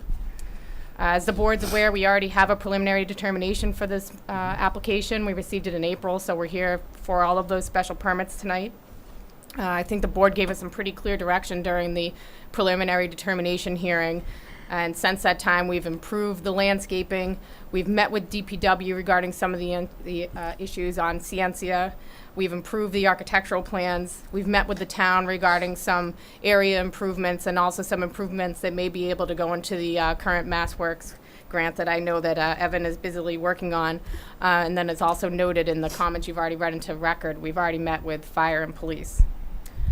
Just a general overview of the site. The project is located on Billerica Road at the corner of Ciencia Ave. It is zoned IA, and it's approximately 2 acres of IA zone property. The current proposal, as you can see, calls for the development of 2 structures. Both of them will be mixed commercial use. One will contain a restaurant, which is approximately 4,939 square feet in size.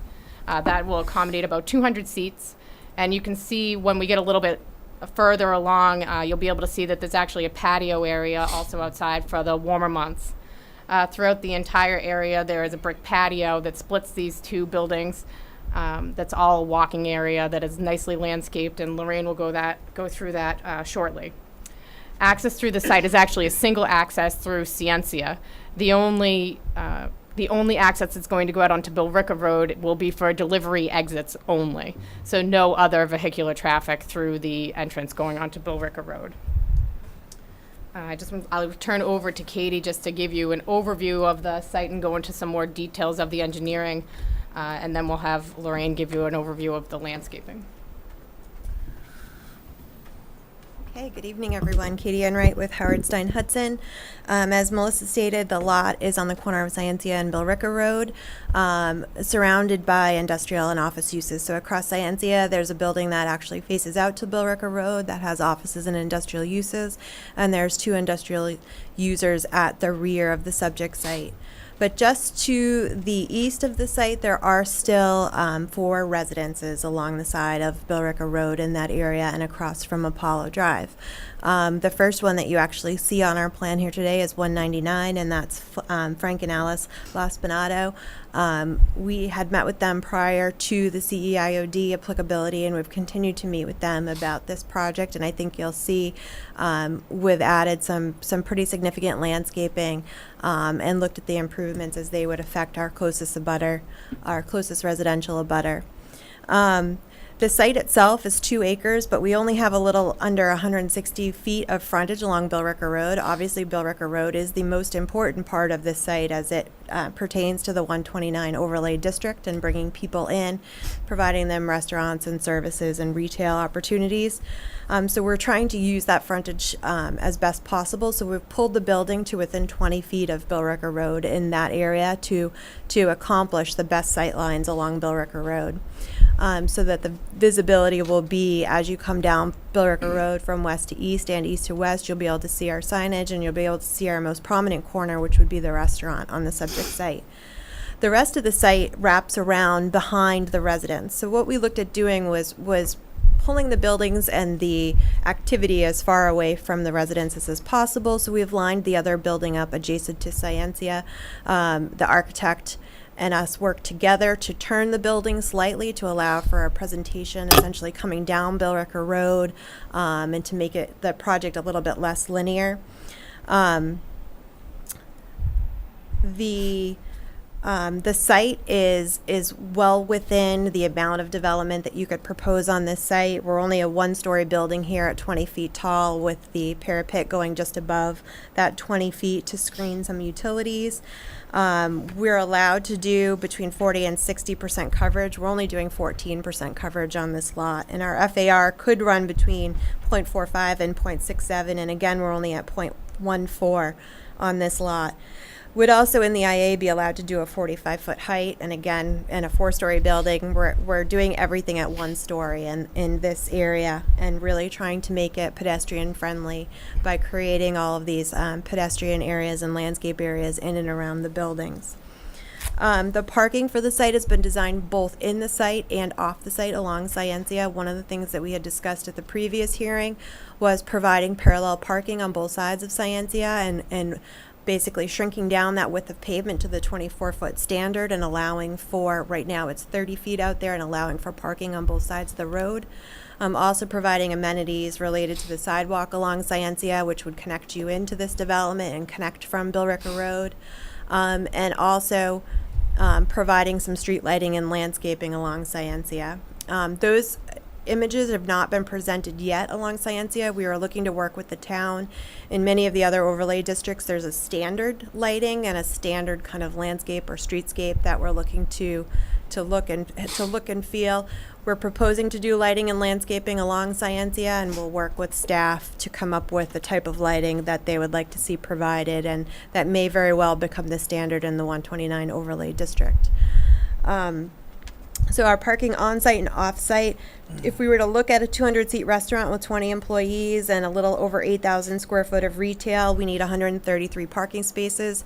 We have 117 on-site, 15 off-site to get you 132. So essentially in the area of the development, we have the approximate amount of spaces required by these uses that have yet to be determined on-site. The grading for the site would actually, the building in the front would actually be prominent from Billrica Road. The grade along Billrica Road runs from about 132 to 137. The building's proposed at 135, so it sets higher than Scientia and Billrica Road, so it has a prominent face on that side, and it's about the same elevation as Billrica Road on the easternmost corner. The rest of the site is actually higher than that, so this will be a cut site, so a majority of material, there will be some material that would come off of this site to build the parking lot and amenities to the rear of the site, with a small bit of fill to the bottom, the southeastern corner as we approach the isolated wetland in that corner at about 2.5 feet is the highest fill we really have on this site. Most of our parking has been positioned at the back. The grading being a little bit lower actually helps our interaction with the abutters, being 3 to 5 feet below the Los Bonatos lot actually provides a great amount of screening. And then what we've done is proposed a landscape wall above that with a stockade fence and then plantings on the residential side, all on our property, so they would all be maintained by the applicant. What that does is it prevents the sight lines and any kind of glare from headlights to get into their property, and it provides 2 layers of protection, both the stockade fence and the additional plantings. We've proposed junipers along that line, but we're also working with them to determine what type of fence that they would like to see along that back property line. The lighting has been proposed. I'll move forward a little bit. This is the grade. Actually, I'll move back to the grading plan. All of our drainage is under the parking lot. It's underground in a storm tech system that will capture all the drainage, clean the drainage, and put it back into the ground. The soils out here were fantastic. They were all sand and gravel, so the infiltration rates are really fast. When we have a site that's currently entirely treed with an A soil, there's no runoff that comes off of this site, so every bit of impervious grass areas, paver areas has to be drained. So there's a fairly large drainage system here, even though there's a good amount of infiltration happening on site. There's one essentially in the middle of the parking lot, which captures all of the stormwater up through the 100-year storm event. There's no water that comes out of that system, and then a smaller system all the way to the east that captures the water and lets some of it bubble up and out into that isolated wetland at that back corner. Lighting for the site has also been designed with our abutters in mind. These are 12-foot poles. We're looking to match, and we coordinated with the architect on these lighting fixtures to be something a little bit more architectural and industrial in design. So these light fixtures are proposed at 12 feet, basically to keep that light from spreading too significantly. These are all 4,000 Kelvin, so they fit within the color spectrum that the board is looking for. And then there's some bollard lighting around the site too. Again, we're not showing the Scientia lighting as of yet. We could add that to the plan at another time, or it could be a condition as we work with the town to see what they would like to see along the roadway itself. Now I'm going to move into my architecture role. Dan gave me a lot of notes. Some of these images you've seen previously at the CEIOD applicability, and some of them are new as we've kind of worked through the design elements. So we're looking to do a building with a sleek industrial vibe. This is the IA zoning district, but it is a new retail, restaurant, business corridor in the town of Chelmsford. So we're looking to kind of draw from the old and the new and provide some modern visual interest to the subject site. So we're looking at bold, clean lines. We're looking at exposed steel and brick to balance both the hardscape and the softscape around. And I'll let Lorraine speak to the landscaping next as to how that interacts with the architecture. There's a significant amount of pedestrian space on this site and some inviting features along the frontage. This is an interesting name that Dan came up with called the Link, which we're kind of throwing around right now as a potential name for the property, but to show the kind of the bold, fun, industrial, sleek signage that we'd look to propose with a patio area out front for some casual seating, potential fire pits along the front, and just a big glass facade along the front. Some other imagery, the outdoor patio seating with the steel pergola that's back there, again to bring kind of the industrial feel there, to tie the buildings together and provide some exterior seating for the restaurant. With a lot of outdoor furnishings, with a lot of screening, with a lot of thought to the pedestrian environment and how people will interact outside. That's another corner of Scientia and Billerica. This is down along Scientia, so you can see, parallel parking along Scientia with the hill that goes up to our patio area with the walkway that wraps around. This is a kind of a more inner pedestrian area that you're seeing here. One of the things that Dan wanted to mention was that what this architectural design does is it gives the opportunity for people to make the space their own by changing the type of materials and the color of materials around their doorways, to allow for some brand noticing. Basically, you could change some of the materials. You could do a wood, you could do a metal, you could do a different color to draw somebody's eye to your door as we figure out who these tenants are going to be.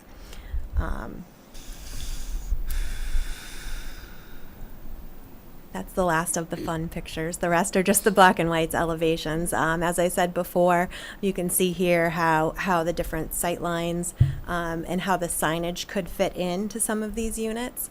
Again, just very clean, sleek lines and a lot of glass throughout, and a parapet wall on the roof to screen some of the utilities up there. But the roof line itself is only 20 feet. And with that, I'm going to turn it over to Lorraine to talk about landscaping.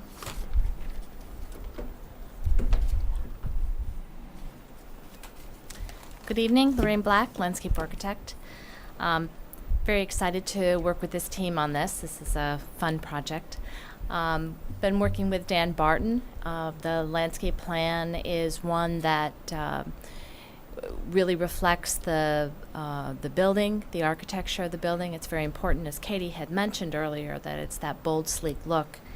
The landscape along Billerica Road, we have street trees. Those are 5 lindens, so we start to have some nice tree plantings along Billerica. We've left that corner of Billerica and Scientia sort of open, so that there's a nice view right up to the signage and to that corner. But as you come into the site and into Scientia, the plantings along here, as Katie had mentioned, it's a hillside. So I've looked to really create sort of a layering effect so that you really have a wonderful first image of the site. The lower plantings along the sidewalk are red twig dogwoods, so it's a mass of those. So in the wintertime, even in the wintertime, there'll be a lot of color. And the trees that are along that side are paper birch. And thinking, if you recall, the colors of the building are sort of a darker brick and with the dark pergola. So by having the paper birch, it really sort of has a nice contrast. And then when you're in the patio and looking out, you're sort of looking through that filtering of the yellow leaves in the fall of the birches. The other mass of shrubs along that side are some hydrangeas with some big white flowers. So again, it's sort of that layering of different things happening at different times. As you come into the site in the parking lot, we have, of course, the plantings along the border that would provide some screening, visual screening, a mix of a number of different evergreens, especially on the residential side to the north. And we also have tree planting, within the parking lot itself to help give some shade, provide shade for people, keep that sort of heat island effect down. So it gives it a cooler environment. And they've done a nice job with incorporating some larger planting areas in the center of the parking lot.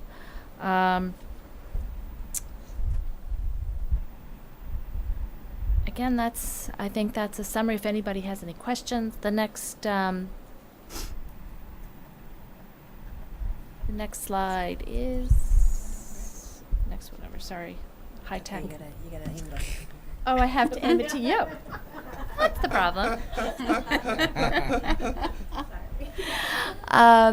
And this is a photo board of all the plants that I've chosen. As you can see, it's a lot of mixture of shapes, colors, interests at different times of the year. So it's been nice to be able to sort of pull out all the stops and come up with this design. Thank you. Yeah, thank you. I just want to speak to, before we open it up to some of the comments that you heard tonight from some of the different departments. I have met with everyone and talked to everyone on the phone about different aspects of their comments. One of the things that I didn't touch on that we talked about last time was eliminating our access easement through the adjacent residential property.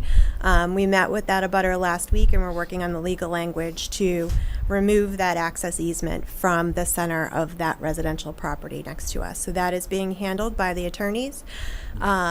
Besides that, we have met with the fire department and talked to them about placement of hydrants, access. I did bring them the access plan. We're looking at placing a hydrant within 60 feet of the fire connections to those buildings, would have yet to be designed, but essentially there'll probably be one up near kind of the intersection of the buildings in the patio area, and then a second hydrant somewhere out near Bill Ricker Road itself. The second aspect was the gate. We're going to work with them a little bit more on the gate. The reason for the gate is because we don't want people coming into the site that way. We don't want them thinking this is an entrance to the site or an entrance to the parking lot. And the gate would be right here, right at the end. Oh, So I the see. idea would be that Okay. we don't want people using it, and that's why we've continued. You can see we've continued the patio area all the way over and provided bollards here, so it doesn't appear to be a place to drive. That's the intention. This is for loading and service and fire protection only, and there's no other reason for anybody else to be here. We're going to work with the fire department on on this gate and see if we can find something specific that's a little bit more acceptable to them and work with them on some of the options that they discussed with me offline, just to make sure that happens. We think it's really important that we have that ability for a loading truck to exit there and to get that close to the buildings to allow to unload and load different supplies. And we want it there also for fire protection, but we'll work with them to find a more appropriate use along that area. With the Board of Health, we will work with the Board of Health to determine locations for additional dumpsters. We absolutely do not want anything near the restaurant for a dumpster. In these types of developments where you have two front doors, there's no appropriate place to put the dumpster that's going to be nearest the building and or bring us closer to the residential abutters. So we're going to work with the Board of Health we certainly have more room to add additional dumpsters if they feel that's necessary down in the parking lot, or have the service provider come more often to take those dumpsters, but in no way do we want a dumpster closer to those buildings and or closer to the road in that area. So we'll continue to work with them. We've met with police on a couple of occasions, and one of the things that came out of that, and we've been working with community development and Evan Blansky on the MassWorks grant application that's going in within the month on some improvements along Billerica Road to benefit the entire district with pedestrian connectivity and safety. Some of those items relate to this project because this is the first project that's come through this district and are certainly too costly for a project of this to allow people to come across that road. That can cost anywhere between $100,000 and $150,000. That's certainly not being borne by this one project. So that is something that is in the MassWorks grant. The striping in Billerica Road, looking at the geometry of Billerica Road, it appears that we could fit 3 lanes within the existing pavement area with smaller shoulders on both sides. We could certainly do that striping as part of this project, but that is also included in the MassWorks grant to benefit all of Billerica Road and all of the businesses on Industrial and Scientia. We're also looking to pave our sidewalk along our street frontage to the driveway of the residential property next to us. That is also included in the MassWorks grant, along with ADA ramps on both sides of Scientia, which currently don't exist, and ADA ramps on both sides of our loading, and an ADA ramp down at the driveway. Again, those are all included in the MassWorks grant. Things that would happen if the MassWorks grant doesn't happen that we'd need to undertake would be the paving of the sidewalk in front of our site and the restriping of Billerica Road along our frontage to garner that left turn lane. We're also committing to the improvements along Scientia, so bringing in curbing and bringing in the edge of pavement, adding those parking spaces and the landscaping and lighting, which would then be, once the project is over, borne by the town of Chelmsford to maintain. That's located within the right-of-way of Scientia. So there are some different options there. Certainly, we also have our 53G money, which we'd like to spend on some of these improvements, which would be in the order of $13,300 with 133 parking spaces required for this project. So again, we're going to commit to continue to work with the town of Chelmsford and before the next meeting to make sure all of these technical items are cleaned up. One of the things that we'd suggest, if you're still a little bit curious and if you haven't been out to Scientia, this might be a good project to have a site walk on if you're unaware of what Scientia looks like in this lot at the corner of Billerica and Scientia. And with that, I'll sit down. Turn it over to you guys. Thank you. Okay, we'll take it around once and then we'll open up the public hearing. I did walk the site, and so I'm a little familiar with it. Some of the comments, would you have a room to like put a bike rack there? Because I've seen some of the businesses they do. Did you have somebody already mention that, or? Tom. Yeah, figured. Well, yeah, I was down on Apollo. I see the companies back there offer bikes. So, You have that on your plan yet? Not yet. Okay. It will be. Okay. the other thing, the lighting on Scientia, I keep saying it wrong, and I think I butchered. I think it was Article. I said Article 14, and it's Article 24. So sorry about that. But the lighting, I definitely would think there have to be lighting improvement there. And the other comment you made about the dumpsters, I think if you could keep the dumpsters, obviously it's up to the Board of Health, and have it picked up more frequently so that you didn't have to, have them taking up more space. But I don't even know if that's an option. But other than that, I think it's a great project and it looks great. I'm excited to see it come to fruition. So that's all I got. I just got I think it's a great project myself. The gate with the trucks are gonna come in, how are they gonna exit? They're gonna go over the paved way where the pavers are? How are they gonna get out of that? No, they're gonna come into the site and go out through there. So they're gonna drive over. Oh, they're not gonna come in through the gate? Nope, it's an exit only. So Okay. you would, the fire truck and the loading would come in this way Yeah. and leave this way. Oh, okay. Or come in this way and leave this way. So it's only it's an exit gate. I thought you said the fire didn't like the gate because it would hinder the response, and that's why I what thought they they would come. said. Yeah, it doesn't make sense in a No, so we're gonna talk to them a little bit more about the Okay. use of the gate. But Alright. it's not an entry point. I guess they could use it as an entry point, Right. if possible, but we'll continue to look. All right. No, I think it's a great project.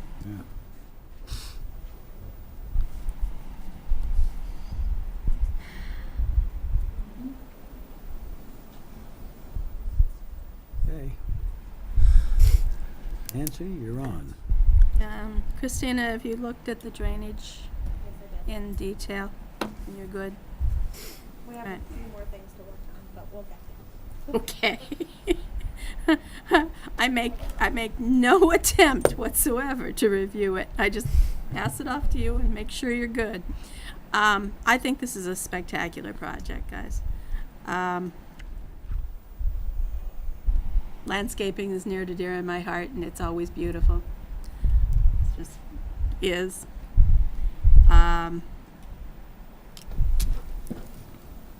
I'm slightly surprised at the, do you pronounce it betula? Betula? The birch. Yes. Yeah. I was surprised to see that.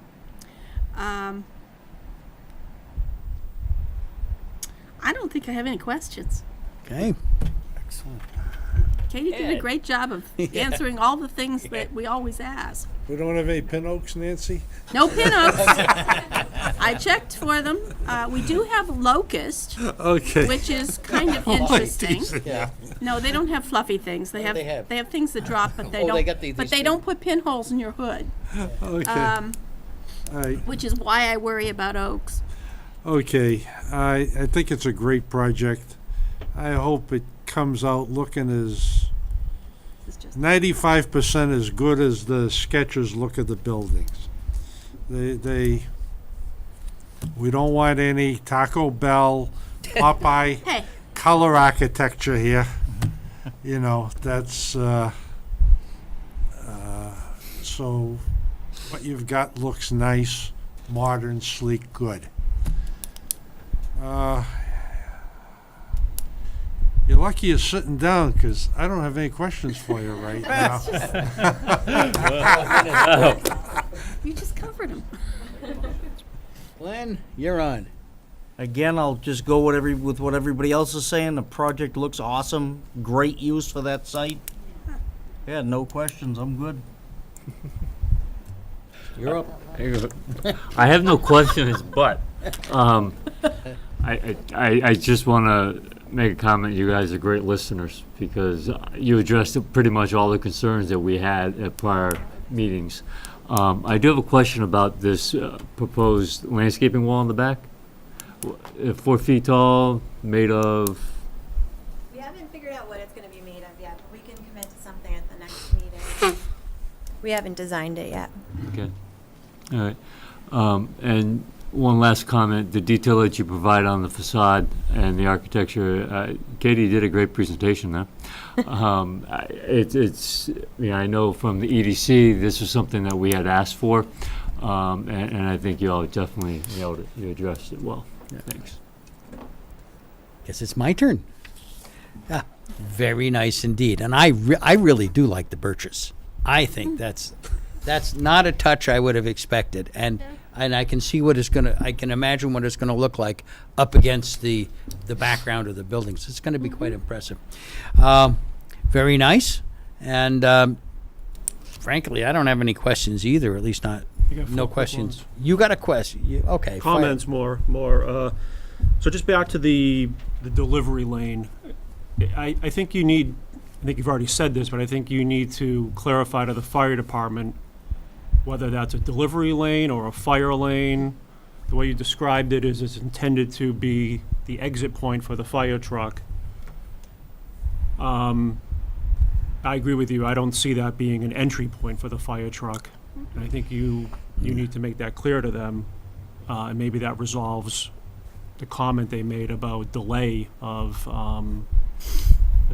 creating a delay. Next quick comment is, I appreciate the trees along Billerica Road, but I wonder if it's worth having dwarf trees or no trees there to really have the full facade visible from both directions on Billerica Road.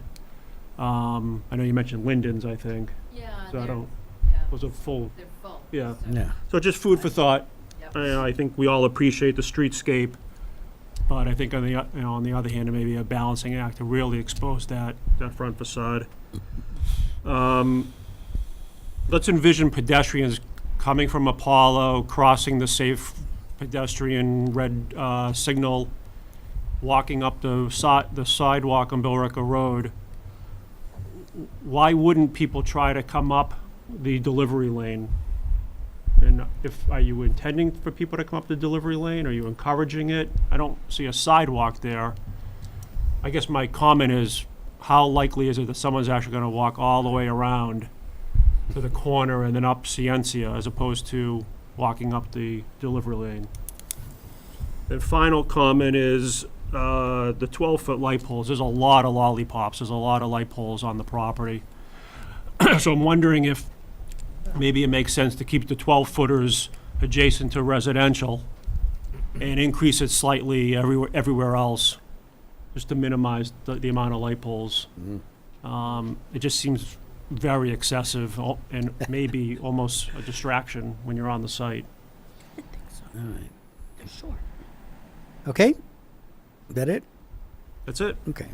Me, I like the lindens. And I like the 12-foot poles, but we could argue about that all day long. Yeah. Do that over beer. I like both too. By the way, just, although it's not germane really to what we're doing right now, you got any idea what might go into that restaurant? No hints yet? No, we do have a couple groups. They're established. They're Okay. local, and they're definitely homegrown, not chains. We definitely have avoided the chains. We're Good. committed to avoiding the chains. To us, this is a community project. This is Yeah. a community restaurant, and I think you get consistency in staff through community restaurants. Somebody that may have 3 or 4 restaurants or more, but certainly not 75 restaurants. Certainly gives us comfort as the landlord as to their ability to perform over time, because we would like this to be something that you visit for the next 25 years. Certainly restaurants do roll over in a certain amount of time or fold. So we're looking for someone who's stable. We are talking with 2 groups. We like both of them so far. They're uniquely different, but I think they would both answer the mail for the community, which is a big lunch crowd. Yep. And obviously an after work. Yeah, I'm actually looking at that and thinking you've got something here that develops almost into a destination, and I can see in the evening crowd potentially being more substantial than you might think. Our apartment complex has the opportunity to walk here. Yes, exactly. Exactly. Very good. And well, enough of me blathering. This is a public hearing, and I'm going to open the public hearing. Is there anybody from the public who would like to speak?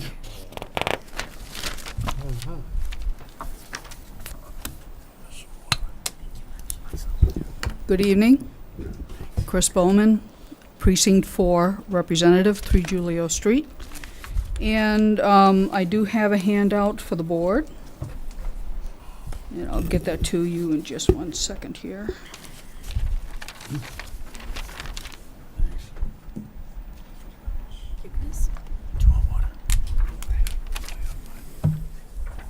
Thank you. Thanks, Chris.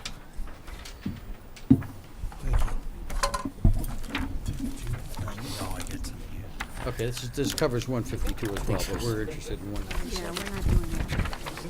Okay. I've actually seen this one.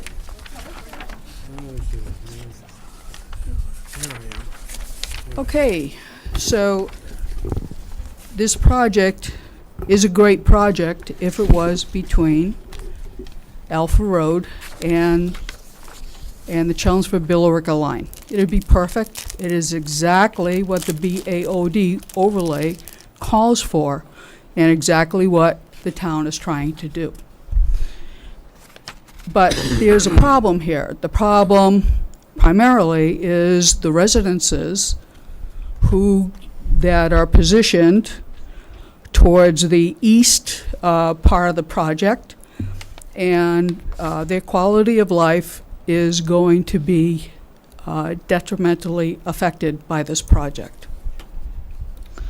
So I'm going to make this short.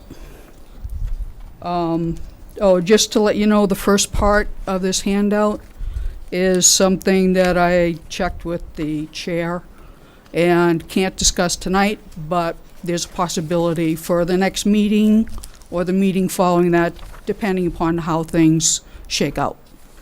So for 197 Billerica Road, this is an IA project within the CEIOD. It is a by right project.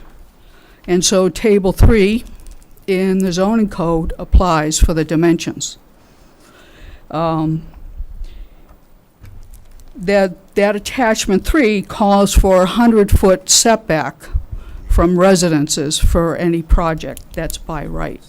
However, within the context of the CEIOD, in section 195-114, it says that with a special permit, that a project can get relief from those dimensions by, again, special permit by the planning board. Now, within the CEIOD, it says that with a special permit, that 100-foot setback can be reduced to 25 feet. Now, the project here is asking for 19 feet as a setback. So the project does not meet the setback requirement, according to Table 3. In addition to that, there are a number of things that can be done in order to help the residents keep as much privacy as possible within their property. So obviously the residents would preferentially like to see the 100-foot setback from this project. And the developer could do a number of different things, like reconfiguring the building and the parking area, so the parking area is more towards the west instead of the east, put the buildings back towards the south instead of where it's at, in order to minimize the impact of noise for those residents. And they're obviously more versed in architecture, and they know how to reconfigure space. In addition, the 6-foot stockades fencing should be increased to 10 feet for more effective privacy for the residents and for more effective reduction of noise and light pollution control. And the lighting should have 3/4 caps over it in order to direct the majority of the lighting to the ground instead of out towards the residents and the surrounding area. This would also minimize the light pollution. There must be some sort of ventilation and filtration techniques in order to reduce and neutralize the odor pollution from the restaurant. And this should be incorporated into the restaurant design. All these things are nuisances to the residents that live there. I understand the town wants this project. Once again, if it was between Alpha Road and the Chelmsford Billerica line, it would be perfect. Reconverting some of that vacant space is part of the priority for the BAOD, but this is new construction. So if the board does go ahead and approve this new construction, I ask on the part of the residents that you incorporate these additional measures in order to provide more effective privacy, noise control, light control, and odor control, so that they can live their lives the way they're used to living them, and to minimize the detrimental effect of this project on their property and on their living. So if you give me 1 second, let me make sure I hit all my points.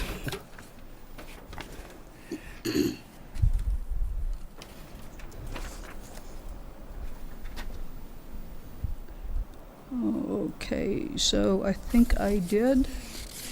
And I thank you very much. Do you have any questions for me? No, it's pretty well laid out. Okay. Well, thank you for your time. Thanks a lot, Chris. Thanks. Okay. Yeah. Howdy. Howdy. Frank and Alice Laspinato, 199 Billerica Road. Okay. We're the ones that live in that tiny little Yep. house.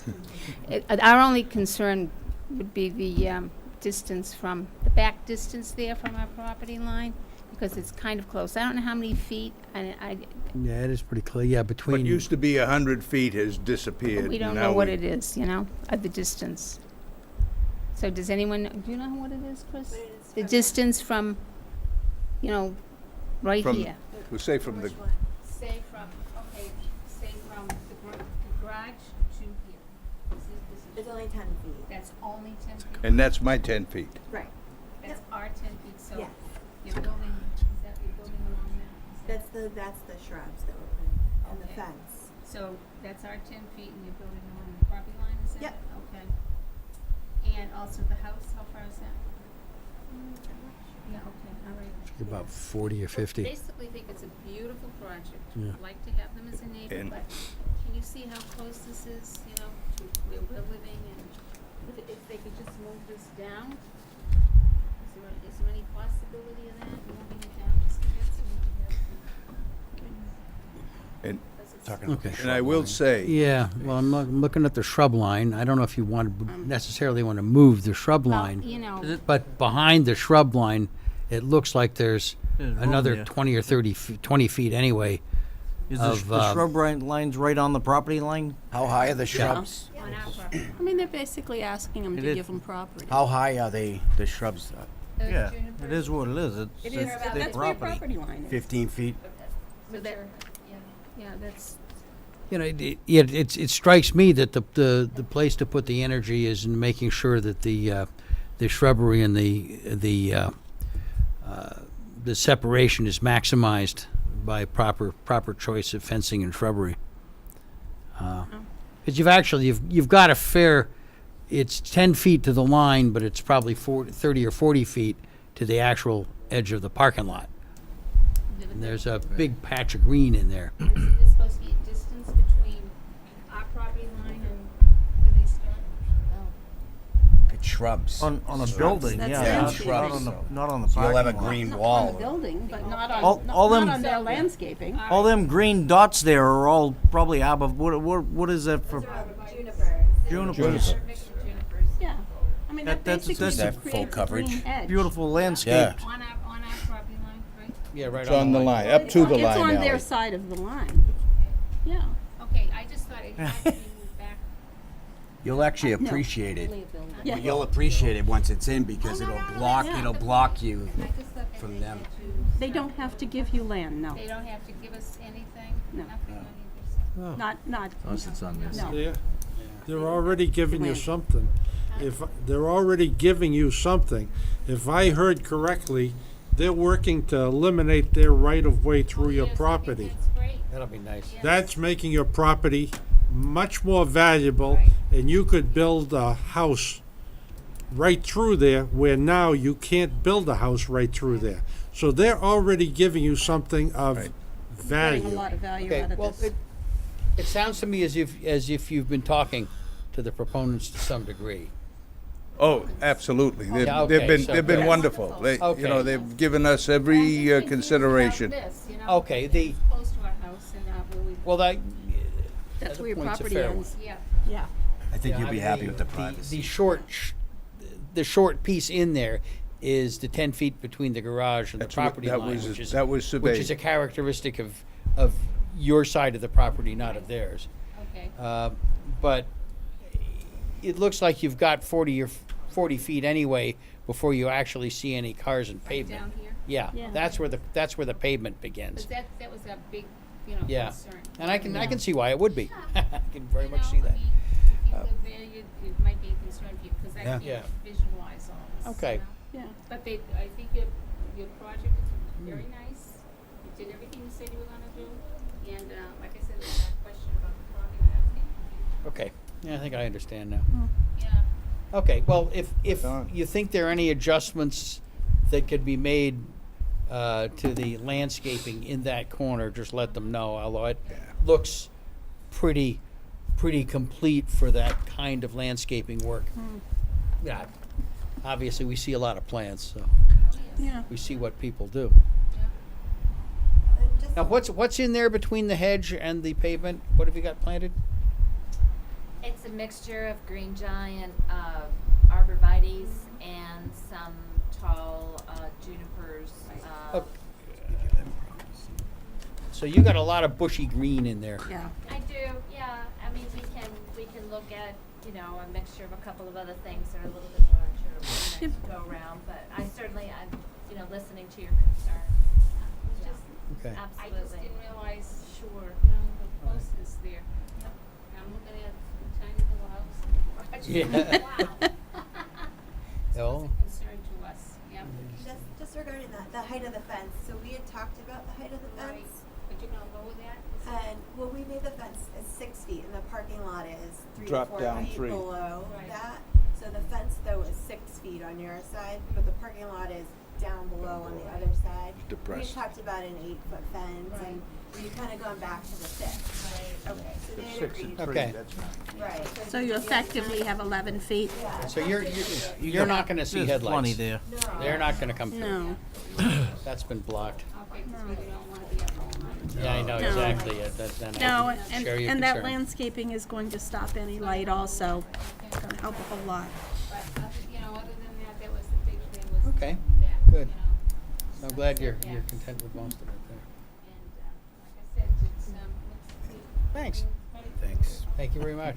And I will say, everything that was said, Katie presented tonight, were all the things that we wrote down as notes when we had our meetings with them. They've been very open and forthcoming, so, and I appreciate it. Thanks. Thank you very much. Thank you, and thank you for all your services. I mean, everybody's here on their own time. On their own time, dime. On our own dime. Yeah. That's true. Thank you. Thank you very much. Anybody else in the public like to make a comment or talk about this project? Anybody? Okay, now we have a couple of options here. Before we consider closing public hearing, what do you see? Do you think we need another meeting, first of all? Yeah, I think we have like don't think design we will. issues still open. Yeah, there are design issues open, so we probably want to look at those. And Fire I'm, department And we issue. Yeah. got the fire department issue. Yeah. I don't think Okay. any of them are big or insurmountable, No. but they're still open. but there's things that the applicant needs to go work out Okay. and solidify in the drawings that are presented to us. that we then have on file as being what we have approved. Okay. Good. When's convenient for you? How long do you think it's going to take to resolve these? Next meeting? Yes. Okay. Then I would suggest that we. Before we Yeah? continue, can we just get clarification on the side yard setback? Yeah. Where the building adjacent to the delivery lane is, to the property line? Right, and I think, Evan, I had raised that to you earlier today, that I thought that there was additional relief that was allowed to the 25-foot setback, and I was corrected by Mr. Belansky, so that will be addressed accordingly. So we will be increasing that setback. Okay. Okay. Gotcha. Yes. Yeah. Gotcha. What? Are we making this The, building a little smaller? Probably, that would be the revision we will have to make. Just- We'll address Or move it a couple of feet. Yeah. Well, you Yeah, lose we'll it on address, the- but we will address it on the next you revision. address it Gotcha. on the Yeah. next go around. Yes. There's bits they have to yeah, go with. just to clarify for the board, Yeah. the COA dimensional allows for the table 3 to be Yeah. reduced, with the exception of when a building is adjacent to a residential Right. use. And that's the A situation we have minimum here. of 25 feet is required. Okay. So we got Yeah, minimum that another was 6 feet. Okay. That was built-in provisions to Yeah. protect residential properties, uses. Okay, so. All right. So, we come in folks that back way? there, you're going to get another 6 feet. Go that way.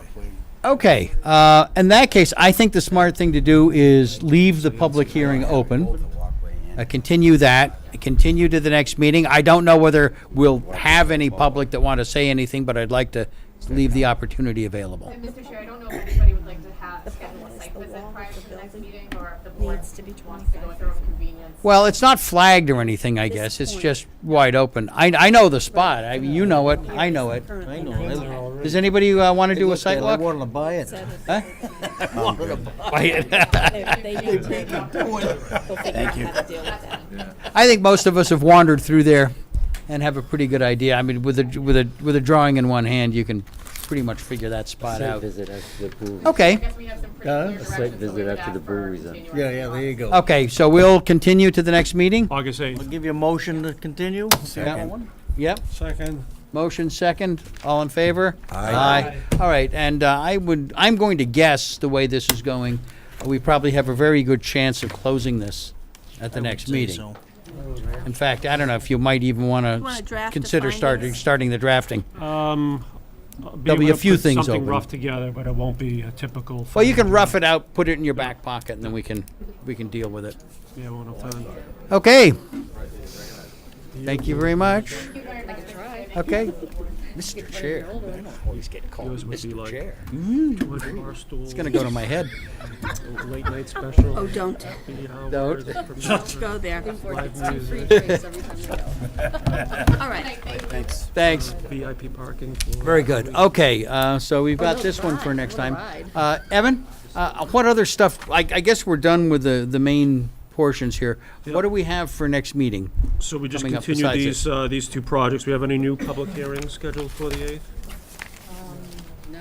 Okay, so that works out well.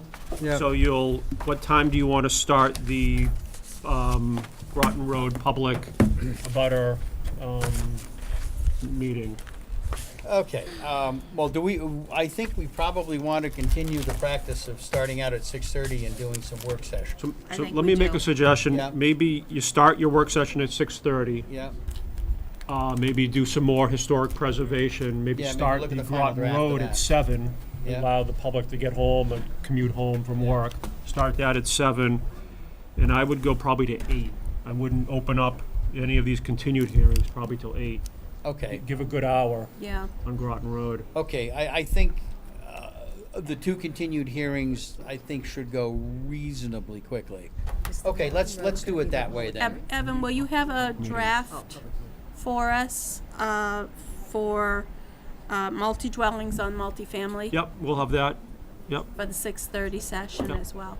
You're gonna be here at the next meeting, Oh, right? yeah, yeah. Okay. And hopefully, town council will as well. Good. We may want to consider having the work session go from 6:30 to 8:30, if you really want to maximize town council's time with you. Well, I don't think we're going to need more than 20 minutes of town council. I mean, that's a fairly straightforward It issue should there be, on the yeah. flags. All right, so we'll keep it 6:30 to 8, Yeah, let's If do it goes that. over a little bit, so be Yeah, it. if it flows over 5 or 10 Okay. minutes, I think. Do we want to have the building inspector in terms of discussing implications of conversion to 3 families? I think Evan, you can probably manage But that yeah, one let me directly. handle We it. can- As you know, we're in between commissioners. Okay. The new commissioner starts, I think, on the 8th or the 9th. Ah, okay. Yeah. But I may be able to reach out to him between now and the 8th. Yeah, just let him know what the issue Yeah, is, absolutely. and Yeah. we'll find the right solution to it. I'm thinking that if necessary, a quick warrant article for this fall shouldn't be particularly Sure. controversial. Okay, what do we got? Any other old business? I sent New you guys business? minutes. Huh? I sent you guys minutes. You did send us minutes. Did you really? Do it next time if you. Where are they? I forgot to print them. Oh, okay. I don't have them here. Why don't we so- pick them up next time and we'll take care of those. Any committees? Just went to the Vinyl Square group, and they, we told them about the solar field, and we told them about the Route 40, and they listen. Like all groups, they're surprised. Yeah. They get curious. Yeah. But they were going to get the word out. What they were doing was they were talking about the normal type stuff. Weed control in Freeman Lake and that kind of stuff. Well, somebody has to talk about weed control in Freeman Lake. Glad it's them. We talking about vegetation? Yeah, we're talking about Well, the police might be talking about weed control around Freeman Lake. Okay. Hardy Park. Is there anything else we have? Going once, going twice? Motion to adjourn. Second. All in favor? Aye. Okay, we are adjourned. See y'all next time.